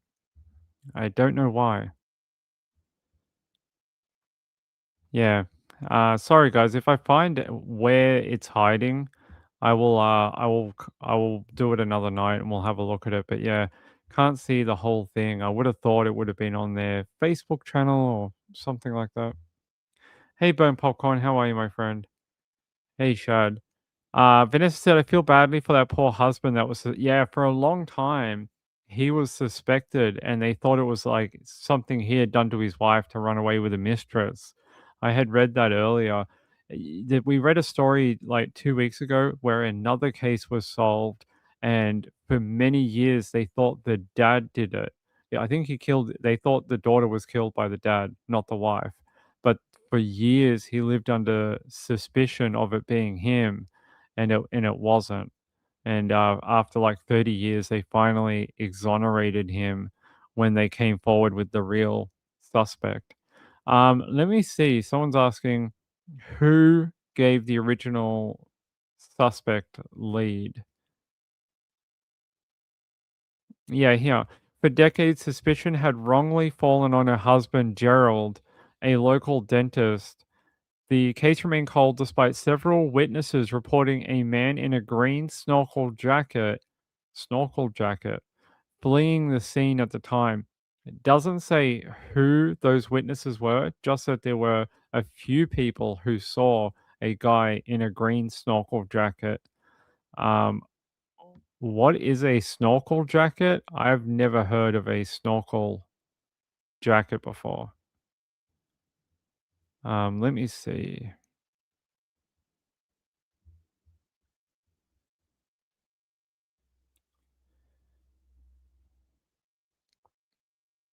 So they're saying here, authorities said Generazio committed a violent essay against the mother and then put a bullet in her head. How terrible. They're saying here, she was laying on the floor, tied up with the stockings when she was shot in the head. They said a sketch at the time was almost a perfect match to the suspect. Yeah, it is almost a perfect match. I agree.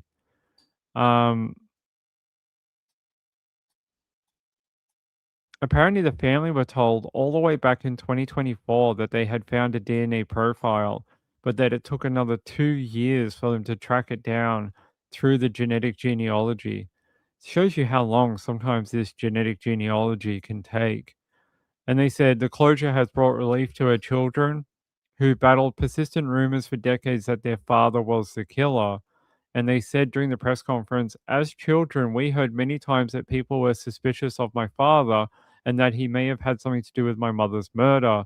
This powerful social mark of disgrace was heavy and hurtful to our family. And that was Marla Waldman, the daughter. She said her dad had to be strong for his kids and he never ran from the rumors. He continued to work, live, and raise his family and became a well-loved member of the Oceanside community. Happily today, 52 years later, I get to say to the world that our father, Jerry Waldman, is exonerated. He was a victim, not a villain. After 3 difficult, life-changing years of putting this intricate puzzle together, we can finally put it to rest. Isn't that nice? I mean, it's horrible that the dad was, he's such a local, being a dentist in the local area, everyone would have known him. And for years, he had to be dogged by rumors that he had done something to his own wife. So,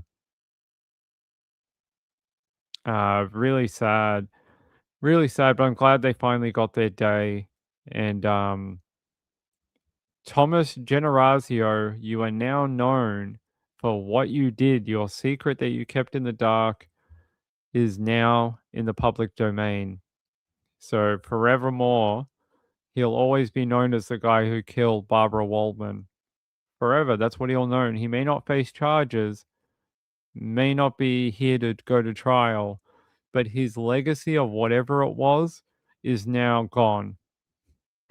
He'll forever be known as an R-wordist and a murderer. So there is no honor on his name anymore. He'll always be known for the crime he committed. He'll never be known as anything else, will he? Like, really, if you go, oh, Thomas Generazio, that guy that was a sanitation worker, and they go, no, not sanitation worker. That guy was a murderer, homicide. Guy killed that woman, Barbara Waldman, in 1974. That's all he'll ever be known for. So, he must have spent years trying to hide from his crime. It's now out in the open. Hey, Cassandra Rose, how are you? Cassandra said, could they have had an affair and she wanted to end it?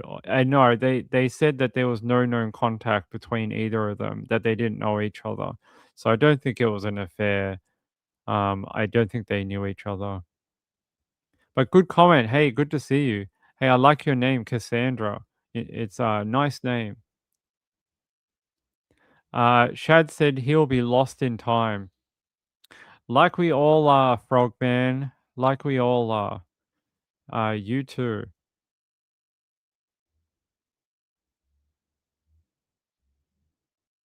Taz says on the channel I watch, 9 out of 10 times they meet the kids on Roblox. I think Taz is talking about the story we did before about the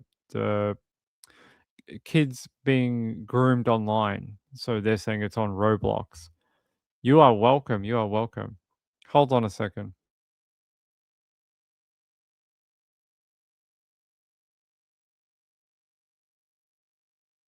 All right, just had to clarify something. Yeah, hi, good to see you, Cassandra. All right, let's see what else we've got. I don't know. Okay, we got this one too. Okay. So there is a that's sad. I had a story about a missing little girl out of Boone County. But unfortunately, between the time that every morning I work on the show and I go get stories and I write lists and things like that. Between the time of doing that and coming here to actually do the show, unfortunately, the missing 9-year-old Florence girl has been found dead in a pond near her home. So she was autistic, non-verbal, I believe. Let me just confirm that. I believe she was another. Didn't I tell you the other day? There was a little kid the other day, autistic nonverbal, that died in a retention pond. And I said to you, it's going to be a really busy summer for this type of thing with little kids who are autistic getting out and getting into the water. I said we're going to have another bad year, which is, I hate that I had to say that, but I just felt it like we're going to have a really another awful year for it. Yeah, last year was kind of quiet. 2024 was massive. We had like, I don't know, tens and tens of cases. 19 Now starts with breaking news. Breaking right now at 10, the body of a 9-year-old girl reported missing has been found. She was found dead in a pond near her home. Thank you for joining us tonight. I'm Brittany Harry. The Boone County Sheriff's Office says the body of Jenny Den was recovered around 7:30 tonight. She actually went missing around 5:30 yesterday in Florence. So Bella Livingston has been on the scene now for hours at this point today. She joins us live now after speaking with the Sheriff's Office. Bella, what's the latest? Yeah, that's right, Brittany. Just a horrible situation out of Florence. This is obviously not the result anyone was hoping for, but they say that Jenny's body was found around 7:30, about 24 hours after she went missing. So she was found in the pond behind me, which is near her home. So Jenny went missing yesterday around 5:30 off of McIntosh Lane in Florence. The Boone County Sheriff's Office says searches began immediately to try to locate the nonverbal 9-year-old with autism. Right now, you're looking at video from last night's search efforts. Search crews spent hours yesterday trying to locate Jenny and resumed early this morning. They covered several miles, both on the ground and in the air with helicopters and drones. So Lieutenant Thigi mentioned that this was not the first time crews searched this pond over the 24 hours, but water rescues are difficult and water can be as deep as 20 feet in that pond. Members of the community also helped with the search, hoping to bring Jenny home. Lieutenant Thigi says officials are looking into anything related to Jenny's death to hopefully get some answers. We're going to look at every avenue, every possible aspect of this. We're still going to do interviews. We're going to have some follow-ups, reviewing security cameras, all of those things. The questions are still going to be asked, and the answers are hopefully given at the end of this. So if you have any information, any of that security footage, you are asked to call the non-emergency Boone County line. But this is an ongoing investigation, and as we learn more, we will make sure to bring you the latest. For now in Florence, photojournalist Philip Krinsky, I'm Bella Livingston, Fox 19 Now. Well, thanks, Bella. It was absolutely incredible, too. I know that Lieutenant Thigi mentioned it about just the support, the members of the community. I mean, it was all I was seeing on social media last night into today, really, just the amount of people that showed up. Yeah, Brittany, I mean, I was here for hours, and there were hundreds of volunteers just showing up, leaving work, and showing up and making sure that they were searching for this little girl. I know I spoke to one woman who says that her son has Asperger's, and she always attends any search for kids on the spectrum. It means so much to her. So many of these volunteers, they didn't know Jenny, but they made sure to show up and just make sure that the community knew that this family was there. They were there for this family. I hope we really don't have a bad summer for it. You know, it's so sad. You know, they're so young. They have so many barriers in life already, and the last thing we need is for them to be like drowning in waterways. And it's so sad to hear. I hate seeing so many of these children die. It happens year in and year out. Like if you search nonverbal child missing, there's just thousands of posts about it. Even in 2026, it just goes on and on. So her name was Jenny. She has now been found. She is not alive. They found her in that waterway. And yeah, there we go. 9-year-old Jenny Dim, Florence, Kentucky, and not alive. That's really sad. It's just awful. I hate it. Marissa, hey Marissa. I had an autistic student who walked out into the lake when he escaped from home. He was up to his neck in water when police found him. There was a kid that happened to, it was a year or two ago. Kid walked out into a boggy marsh and was like up to his neck in water. And the only reason that kid survived is the cop heard something out in the water and he just started following the noise. and then went all the way out there and rescued the child and came back with the kid. If that officer didn't hear like the whimpering of the kid, he probably would have died from like, exposure or thermal, something like that. So it's crazy what ends up happening. Taz said, I realized I was 10 minutes behind. That's okay. That's okay. But yeah, it's awful. We get so many stories of it every year, especially out of the US. I don't know why. In Australia, it's not as common. This whole autistic child gets out of house, ends up in water, is really common in America, but not so much in the UK or Australia. And I don't know why. I don't know if it's in America, there's a lot more water, like a lot more like retention ponds and farming things and irrigation canals. I don't know if that's what it is, but it seems to be more prevalent in America, and I'm not sure for the reason why. Not 100%. But I'll give you a better photo of the little girl. There's a better photo of her. Yeah, awful. They said authorities in Kentucky issued the alert on Friday, and unfortunately, earlier today, they found her deceased.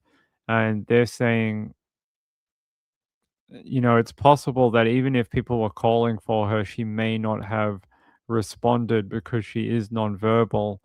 And yeah, found in a there was another one. So in Kentucky, so Kentucky has a thing called an Ian alert. And apparently it first came into practice in July of 2025, and it's to alert for autistic children who get out. And they're saying here, originally it was named after a 9-year-old boy called Ian, who was found dead in the Ohio River in 2022, and he had been reported missing from Northern Kentucky Children's Home in Covington, and they ended up naming the alert after him. So it's called an Ian alert, and they used the Ian alert for the first time last year in July, and then they used it again today or on Friday for Jenny Din. So Kentucky has a specific alert for children who are on the spectrum and get out. That's really cool. I had no idea that they had an alert called the Ian alert. Let's have a look. Ian alert.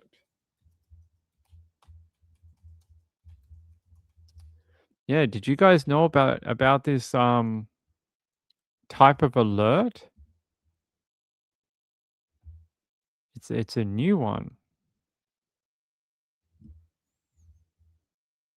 They say the Kentucky State Police issued an Ian alert for Jenny Dim. Yeah. Ian alerts are used when children under the age of 18 with autism or mental illness go missing and may be in danger. That's great. That's been needed for a long time. I hope more states adopt it.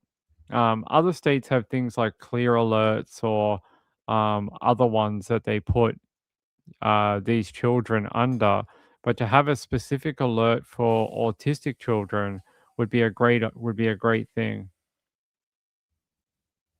Taz says there's a syndrome called Angelman's. Kids typically blonde and angelic light in they're obsessed with water. Okay. Marissa said one of my students has an alert bracelet, so cops come to the school to change the batteries. Is it a child that constantly gets out? Is that why they have a special bracelet? Like they're a bit of a runaway, a bit of a Houdini? Is that why? Rachel said, I like having the special alert. We need that. It unfortunately did not help in Jenny's case, but it might save another child. Kim said, yeah, you can ask Marissa. Angelman's syndrome. Okay.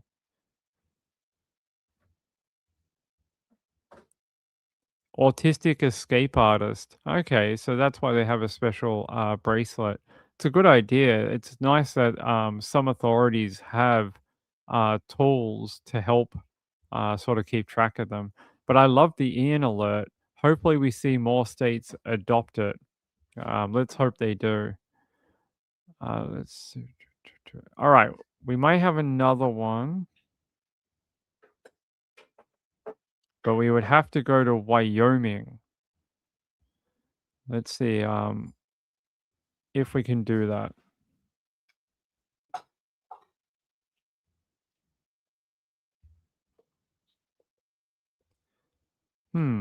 I don't know if we're going to be able to talk about it. Hold on.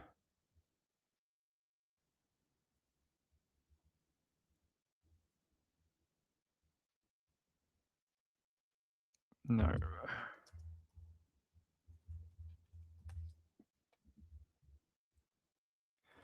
Okay, weird. There's not a lot to talk about this one, but unfortunately, I thought it would be an interesting. Okay. And I think it's very sad. So let's head out to Wyoming. Don't, like I said before, we don't do many stories out there. They say daddy was mad at mummy. Young girl finds mother dead in Riverton murder case. They say the young daughter of a 24-year-old woman found dead Saturday, shot in the face in a Riverton motel room, told authorities daddy was mad at mummy and mummy is dead.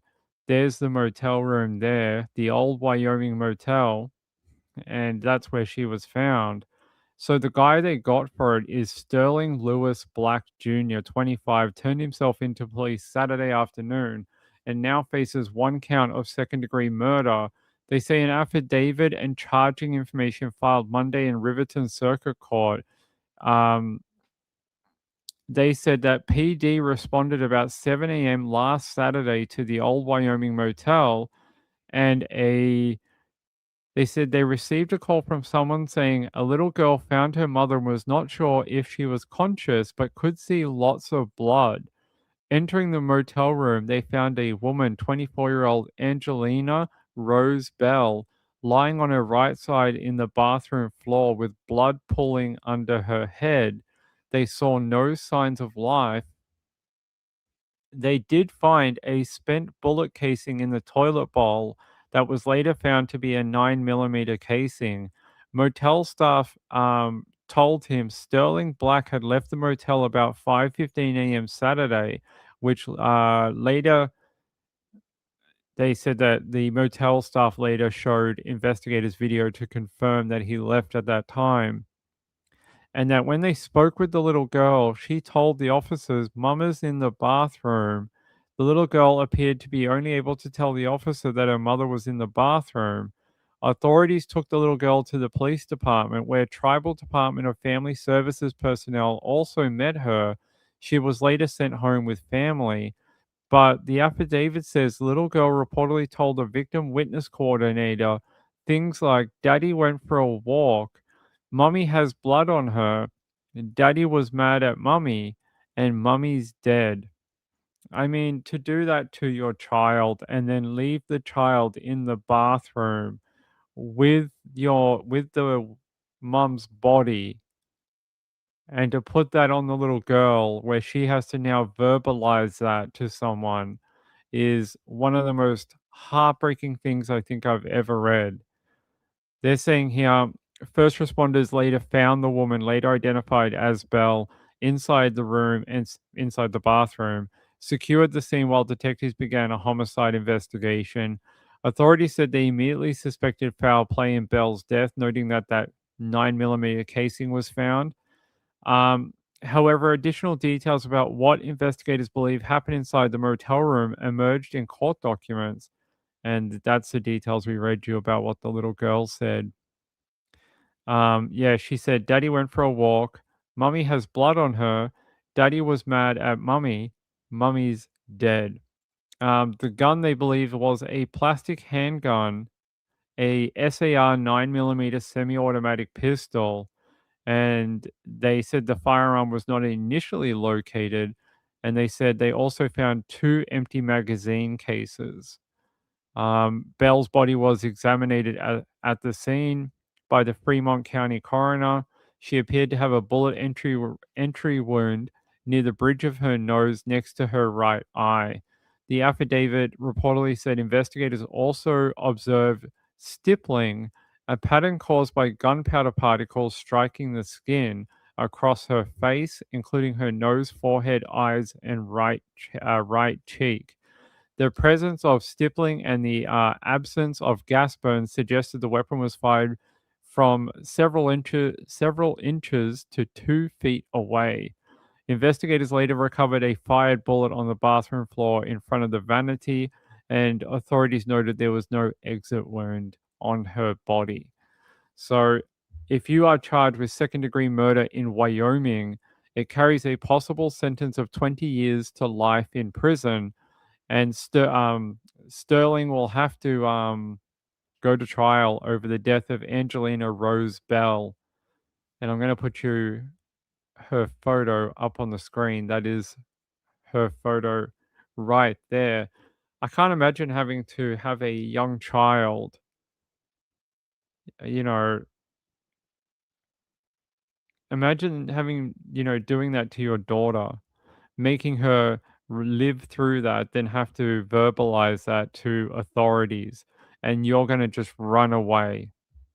You're going to run away at 5:15 a.m. in the morning. It's hours later that someone is notified that there's a little girl, walking around with no one else with her. And the things she says are, you know, horrific. Luckily, there's family that have taken her and able to look after her. Kim said, life just on the fact that he did it in front of his daughter. Yeah. Give him life just because he did it in front of the child.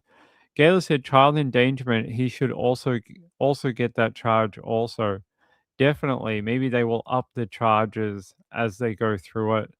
Because he's only just been charged. So maybe it will happen in the future. I don't know if there's anything else going on right now. Let's have a look. Sometimes on a Saturday night we get some pretty good breaking news, but I don't know if we have anything. I don't see anything like really interesting, although this story did pop up. Hold on.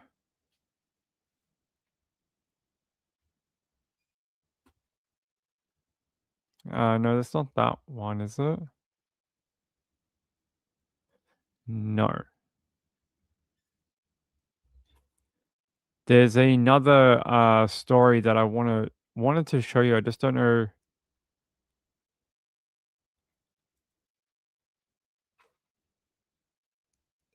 Let's see if I can find it. It was in my list yesterday. Let's see if we can track it down or not.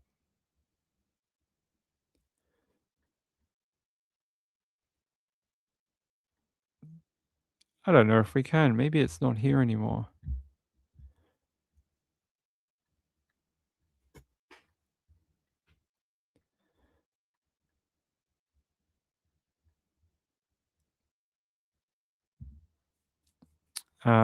I don't think I can find it.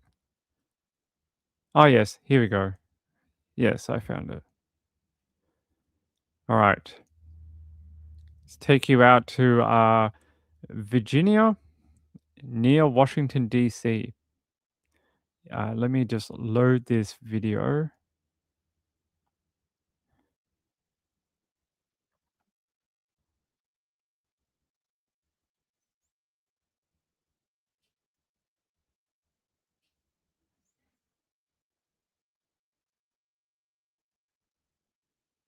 Why is that? Yeah, here we go. Going to take you to ABC 7. Only on 7 News Now, an 18-year-old Fairfax County high school student who is in the country illegally has been charged with multiple counts of assault for allegedly groping girls in the hallway.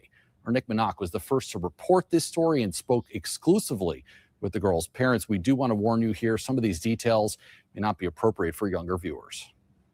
Israel Flores Ortez is almost 19 years old and in the 11th grade at Fairfax County High School. About a dozen girls have come forward to report that Ortez put his hands between their legs and grabbed their privates while in the school hallways. Now he's in jail, facing 9 counts of assault. 7 News has also learned Ortez is an illegal immigrant from El Salvador who crossed the southern border in 2024 and was released under federal government policy at that time. After his arrest, ICE issued a detainer for Ortez last week in order to deport him, but tells me the Fairfax County Sheriff is not honoring that detainer. At a court hearing attended by many of the girls' parents Friday morning, Ortez's attorney requested he be let out on bail. The prosecutor from Fairfax County Commonwealth's Attorney Steve Descano's office agreed. But the judge did not. After reviewing the surveillance video from the school district, and in spite of the prosecutor supporting his release, the judge felt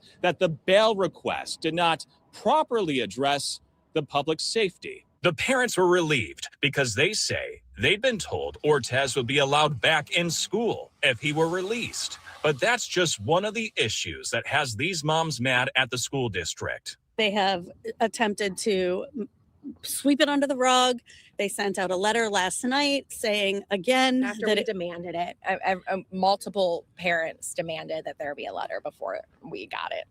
but it was a completely sanitized letter. Weeks after the incidents were reported to police, Principal Georgina A. sent an email to parents saying in part, quote, "These incidents involved the student touching the student's buttocks while they were transitioning in the hallways." Yeah, no, I would not be here for butt slapping. I would be upset about that, but I wouldn't have, this wouldn't be my second day this week here at the.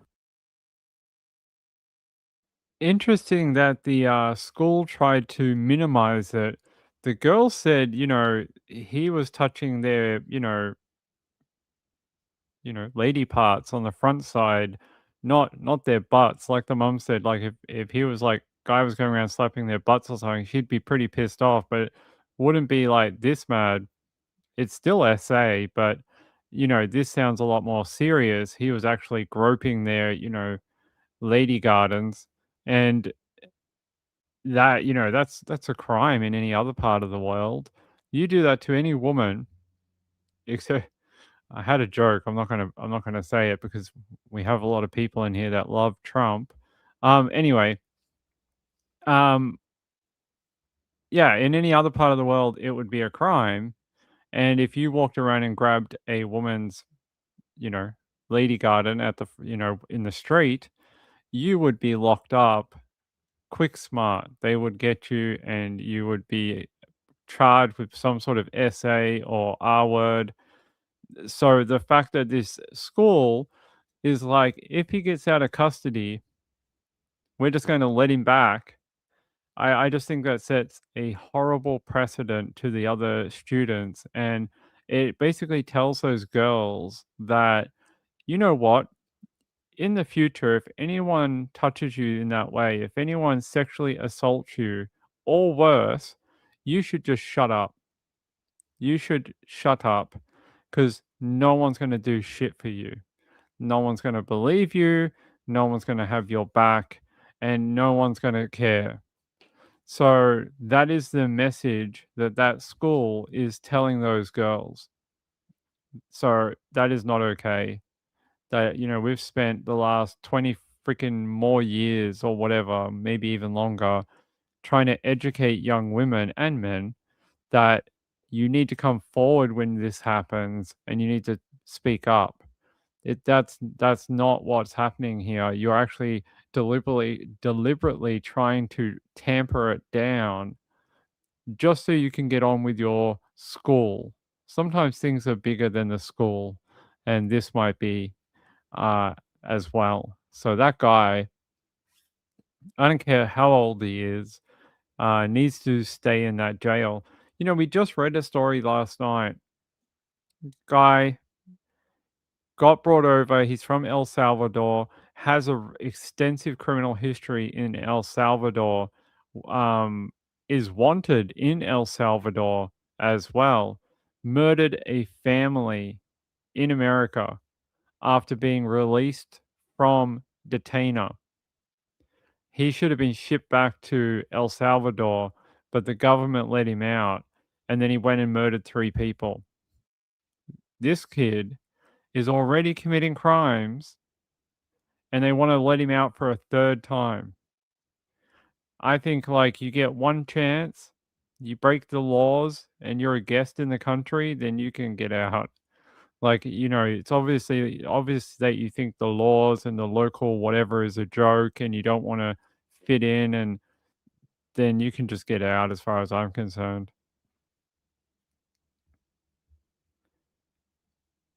What?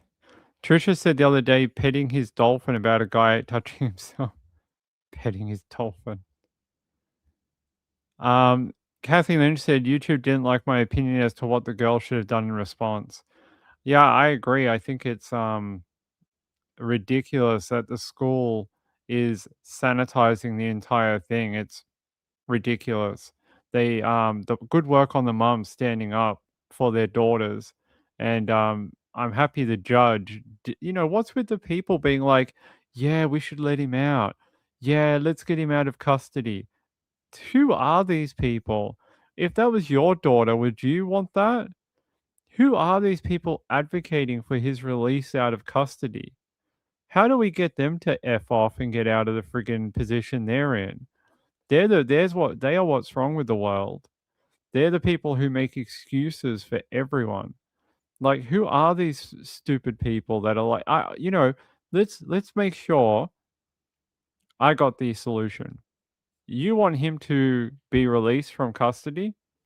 How about he goes stay with you and your daughter?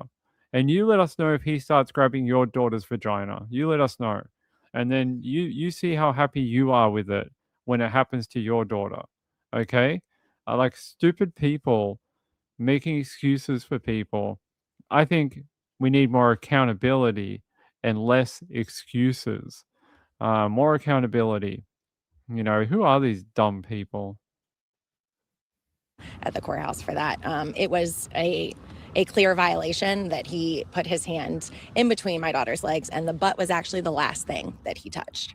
The parents also told me the principal downplaying what happened has only created more problems. The girls have experienced harassment and bullying from peers at school, including people that they once thought were their friends. And the letter that they sent out referencing it only as buttocks touching just adds fuel to the rumors that they were just attention seeking. Another detail that came to light is that Ortez has been engaging in this behavior all school year, according to the prosecutor, and nothing has been done about it until now. I asked the school district about that. They said they can't comment on this case and that student safety is their top priority. Student safety is their top priority. I don't think so. It sounds like your top priority is to make it go away so people stop talking about it and talking about the school. Ridiculous. Yeah, it's another student. I think he's like 16. Hold on, I'll get you the age. Where's my links? We have too many links open. Where is it? Well, he's 19, almost 19. He's 18. But he's considered a junior at Fairfax High School. Been charged with 9 counts of assault and battery. I don't know how he's 19 and allowed in school, but the girls are aged between 15 and 17. He didn't just touch their lady parts. He also touched their butts and also grabbed their breasts as well. And apparently he's been doing this all year. He'd walk past Copperfield and then continue on. So he's been sort of like feeling up these girls, multiple, all year long. It says here he's done it to 12 different girls at the school. He's a man, he's 18. He's not a child. There's a lot of things you can do at 18. In Australia, you'd be considered a man. You can go and vote, you can drink, you can do a lot of things. In Australia, you'd be considered a full-blown adult. So yeah, he is considered, God, stupid thing. Yeah, he's 18, almost 19. he's groped 12 female classmates at the Virginia high school. And that the incidents took place inside the school. And they said there's a group of 12 that have reported this assault. He would just sneakily walk up behind them and put his hands between their legs. The parents stressed the encounters went far beyond horseplay. They said it's not just a butt smack or a butt grab. It was a groping of a private area. It's been occurring for several months. And that the Fairfax County Public School is accused of downplaying it. Apparently, in the letter sent to parents, all they said was a student has been arrested for inappropriately touching other students, and described the incidents as touching students' buttocks while they were transitioning in the hallway. That's one way to put it. That would be a lie. Yeah, look. Apparently, there was an ICE-lodged detainer seeking custody of all writs for deportation, but the agency said Fairfax County Sheriff's Office failed to honor it. And it's apparently because the area is a sanctuary area. That's why.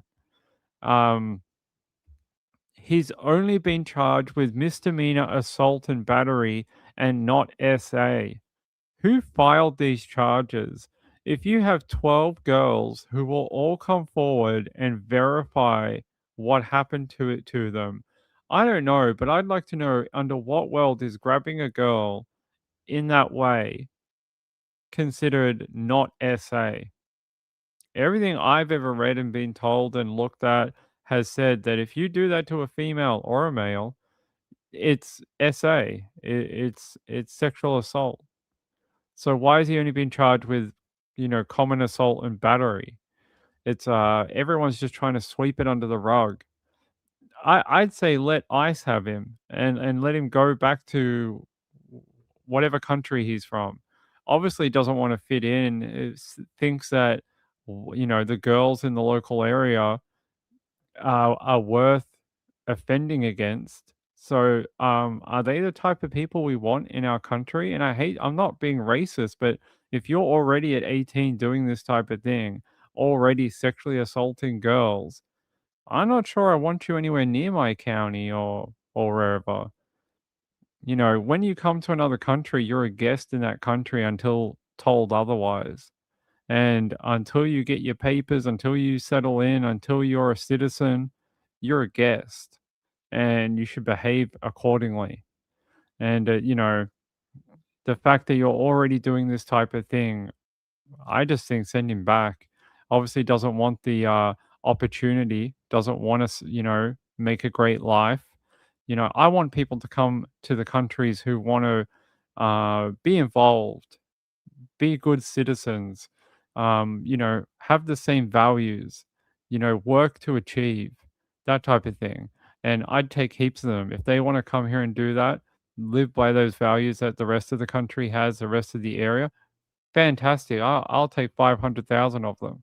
But, if they want to do this, commit crimes against citizens, people who live here, then no, they can just get out. Like, as far as I'm concerned, let ICE have them.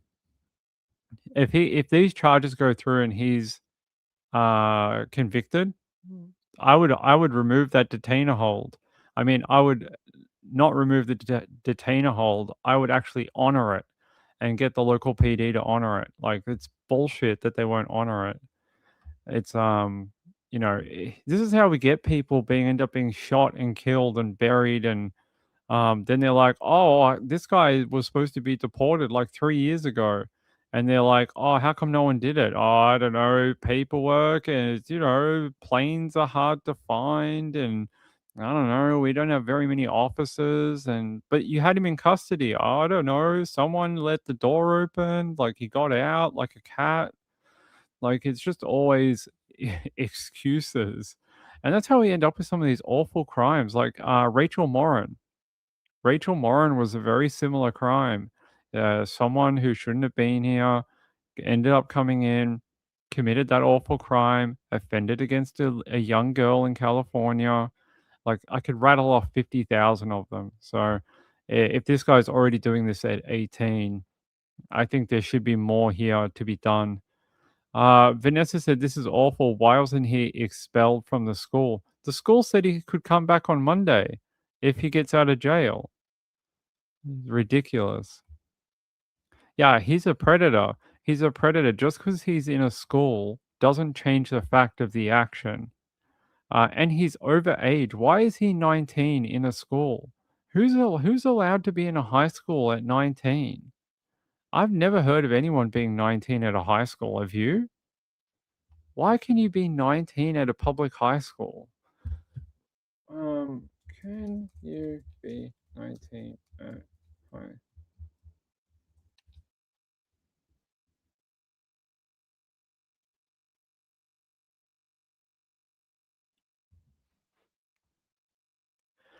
Apparently you can if you've missed years in school and you need, like, say you had to, some kids have to do a year again, then maybe they're held back a year. I mean, I guess that explains it, but I don't know. I find it weird. Vanessa said he should be charged with SA. Definitely. The fact that no one wants to do the charge is, you got 12 girls who will testify, and like everyone's like, "Oh, nah, that's all right. We don't need to charge him like that. You know, we got to look out for the perpetrator, do what's in their best interest, not the girls who were assaulted." Ridiculous. Too many people tippy-toeing around issues instead of just doing what's right. And the fact this wasn't a once-off incident happened over several months. Like, this is not like it just happened one day and, like, he did something silly and, yes, it's wrong, but he's like, "I shouldn't have done it." No, no, no. This is like a repeated instilled behavior. He did it over several months. So, I don't know. I think my personal opinion is if you can't, abide by the laws of your new adopted home, then maybe you shouldn't be there. Maybe there's somewhere, maybe you'd like to head back to where you came from, literally. Sounds racist, but it's not. It's like, well, if you don't want to be here and, why should we have you here? That's what I always think anyway. And like I'm the biggest multicultural person ever. I love it. I'm like, hey, I love all my friends that have come from different places. Got friends that are from all over the world. But there's a difference between, you know, integrating and becoming a part of the fabric of the local area and that type of thing, and then just going there to run amok because because you think that's what you can get away with. There's a difference. That's it. That's all I have on him, though. I don't have too much more on Mr. Oritz, except to tell you that it'll go through court and we'll see what happens with him. Um, I think it's only that local paper that's doing it, that's talking about it, unfortunately. Yeah, let me just check ABC7.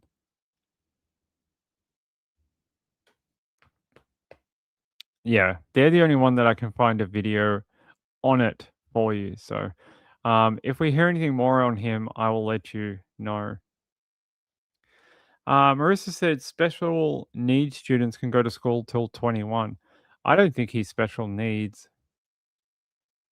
Marissa said, is he special needs? I don't think he is.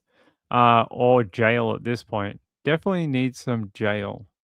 Needs a good serving of jail. Kathy said, I think something could happen if he came back to the school. He should be not allowed back at that school. When do we think of the safety of the victims instead of his safety? Those girls have to get through the rest of the year. They have to do their tests and, get into uni. And like, why is it okay to derail their education over his priority? How about we prioritize the victims? I'd like to see more of that instead of piss farting around trying to protect him. It's a bit bullshit.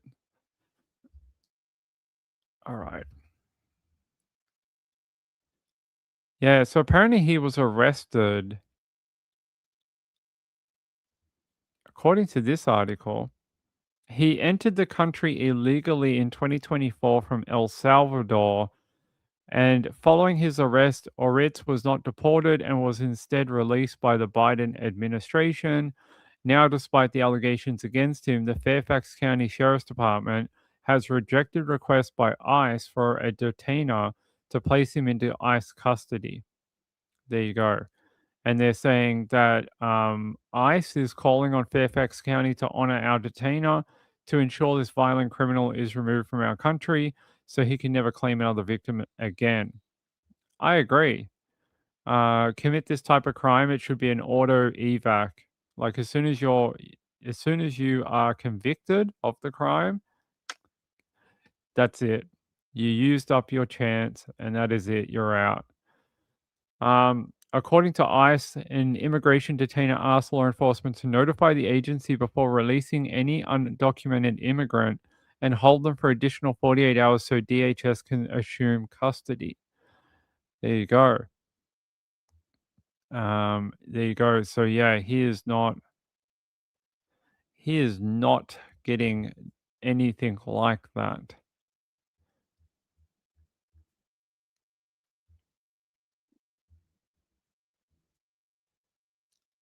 Just trying to see if there's any more information here. Yeah. The victim's parents agreed that the most important thing is making sure the same thing cannot happen to other girls in the future. I agree. I feel like this seems like a crime of someone that will escalate if it's not handled properly, and the parents said that has been their concern. Definitely. People who commit sex crimes often start by doing low level crimes like this and then they escalate as they go through. So, look, we'll see what happens with him. I feel for the parents involved and the girls, and I hope somebody will have their backs. I hope somebody will yeah, go to bat for them. Why didn't the school give him any consequences? I have no idea. Spacey says he should be locked away, not let him do it again anywhere. I mean, the fact that it's the repeated offending over several months against 12 different girls at the high school. Like it's one thing to sort of have like that flirty, playful behavior and it's reciprocated and it goes both ways. That's different. And because it does go both ways, it's obviously reciprocated. But the first time he did this and a girl went, "Hey, back the F off," that should have been the end of it, like, "Oh, okay, that's not cool, that's not okay." And then he just escalated. So then he started putting hands up skirts and grabbing, other parts, and I don't know. I just don't know in what world that's okay unless it's like, you know, again, use the words reciprocated. Unless the girl's like, "Yeah, you can do that." In what world do you just walk down hallways at a school doing that? I think you would get beaten to death by most women if you did that in a school or anywhere in public. All right. All right. Let's get out of here. Hey, I saw some donations come through throughout the show, and I will read them out. I will read them out. Um, I don't want to use your name.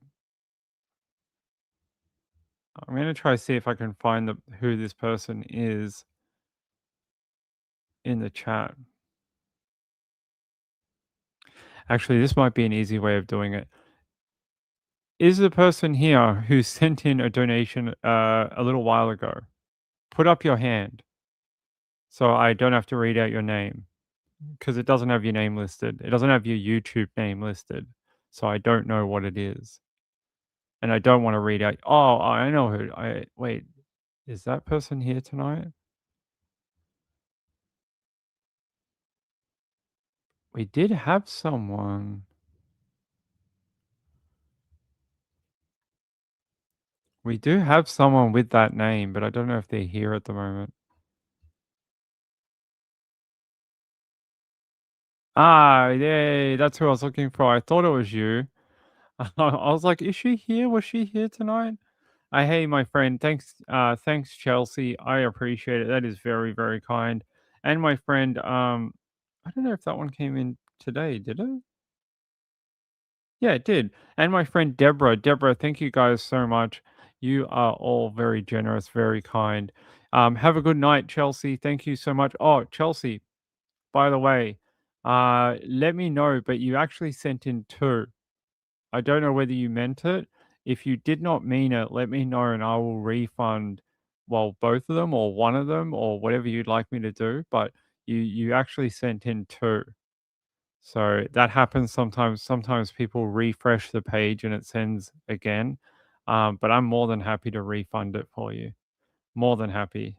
Because I don't want you to, do it more than you want to. So yeah, let me know and we can get that fixed for you. All right. Hey, I love you all very much. God, what time is it? Oh my God, it's almost 5 o'clock. Jeez, we've been here all night. Chelsea said, "Nope, all yours. Thank you for keeping me entertained." You are welcome, my friend. Thanks for being here. Thanks for being a subscriber and a great donator. Cold Case Girl said, "Trying to get up to that trial, my friend. Trying to get up to that trial, my friend. You are or me? I'm trying to get up to the trial. Yeah, we should get there. Um, I hope you get to your trial. If you're visiting one, 5 to 6. Yeah, it's late, guys. Oh, yeah, we'll get there. We'll get to the trial, as soon as it's on. Well, we're going. Either way, we're going, and I'll figure out a way to make it happen. So we're going. No ifs, buts, or coconuts. We will be there. But yeah, we're going to cover it. I think it's going to be a very interesting trial.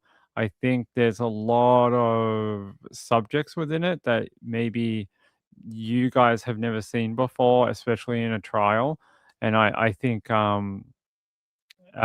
it'll demonstrate a lot of things maybe you can apply to other trials and missing people cases and stuff like that. So I think it's going to be a good one.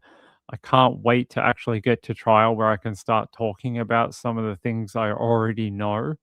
The laws here in Australia are very, very strict. Anything we learn at the pre-trial, we can't talk about. So media can attend, we can take notes, but we can't report on anything we hear. So it's almost like we just use it to prep. So we just use it to prep for the trial. So like, different subjects and this and that, and this will come up at trial. So I'll know how to talk about it. And these subjects may come up and I can do some research on them. So I'm more informed of how it works. That's basically all we can use it for. So yeah, until we get to trial, day 1 opens and we can start, the floodwaters will open and we'll be able to talk about it, just like we did with Aaron Patterson last year. My 5 to 6 is 6 o'clock. Okay. 11 p.m. for you. 11 p.m. bedtime. Oh, you guys have a good sleep. I'll let you get out of here. We should be back tomorrow. We should be doing a Sunday night show. And I'll try go as early as I can, sort of like tonight. Hopefully we can go at about 11, 10:30, something like that. It's 2 a.m. It's far too late. All right. If you haven't hit that subscribe button, please do that. We need that number to go higher. Also, we still haven't hit that 200 likes sort of limit. We got close. I think we got to 180 at one point. We're trying to break that record. We got to get 200 likes on a video. Help me out and hit that like button and try and get to 200 likes. I would appreciate it. Gail said, and the like button. Yeah, and the like button. Hit that like button. All right. I'm going to get out of here. Thank you to the mods for helping. I appreciate it. And I'll see you tomorrow. I'll see you tomorrow night for more true crime on Nights with Ping. Bye.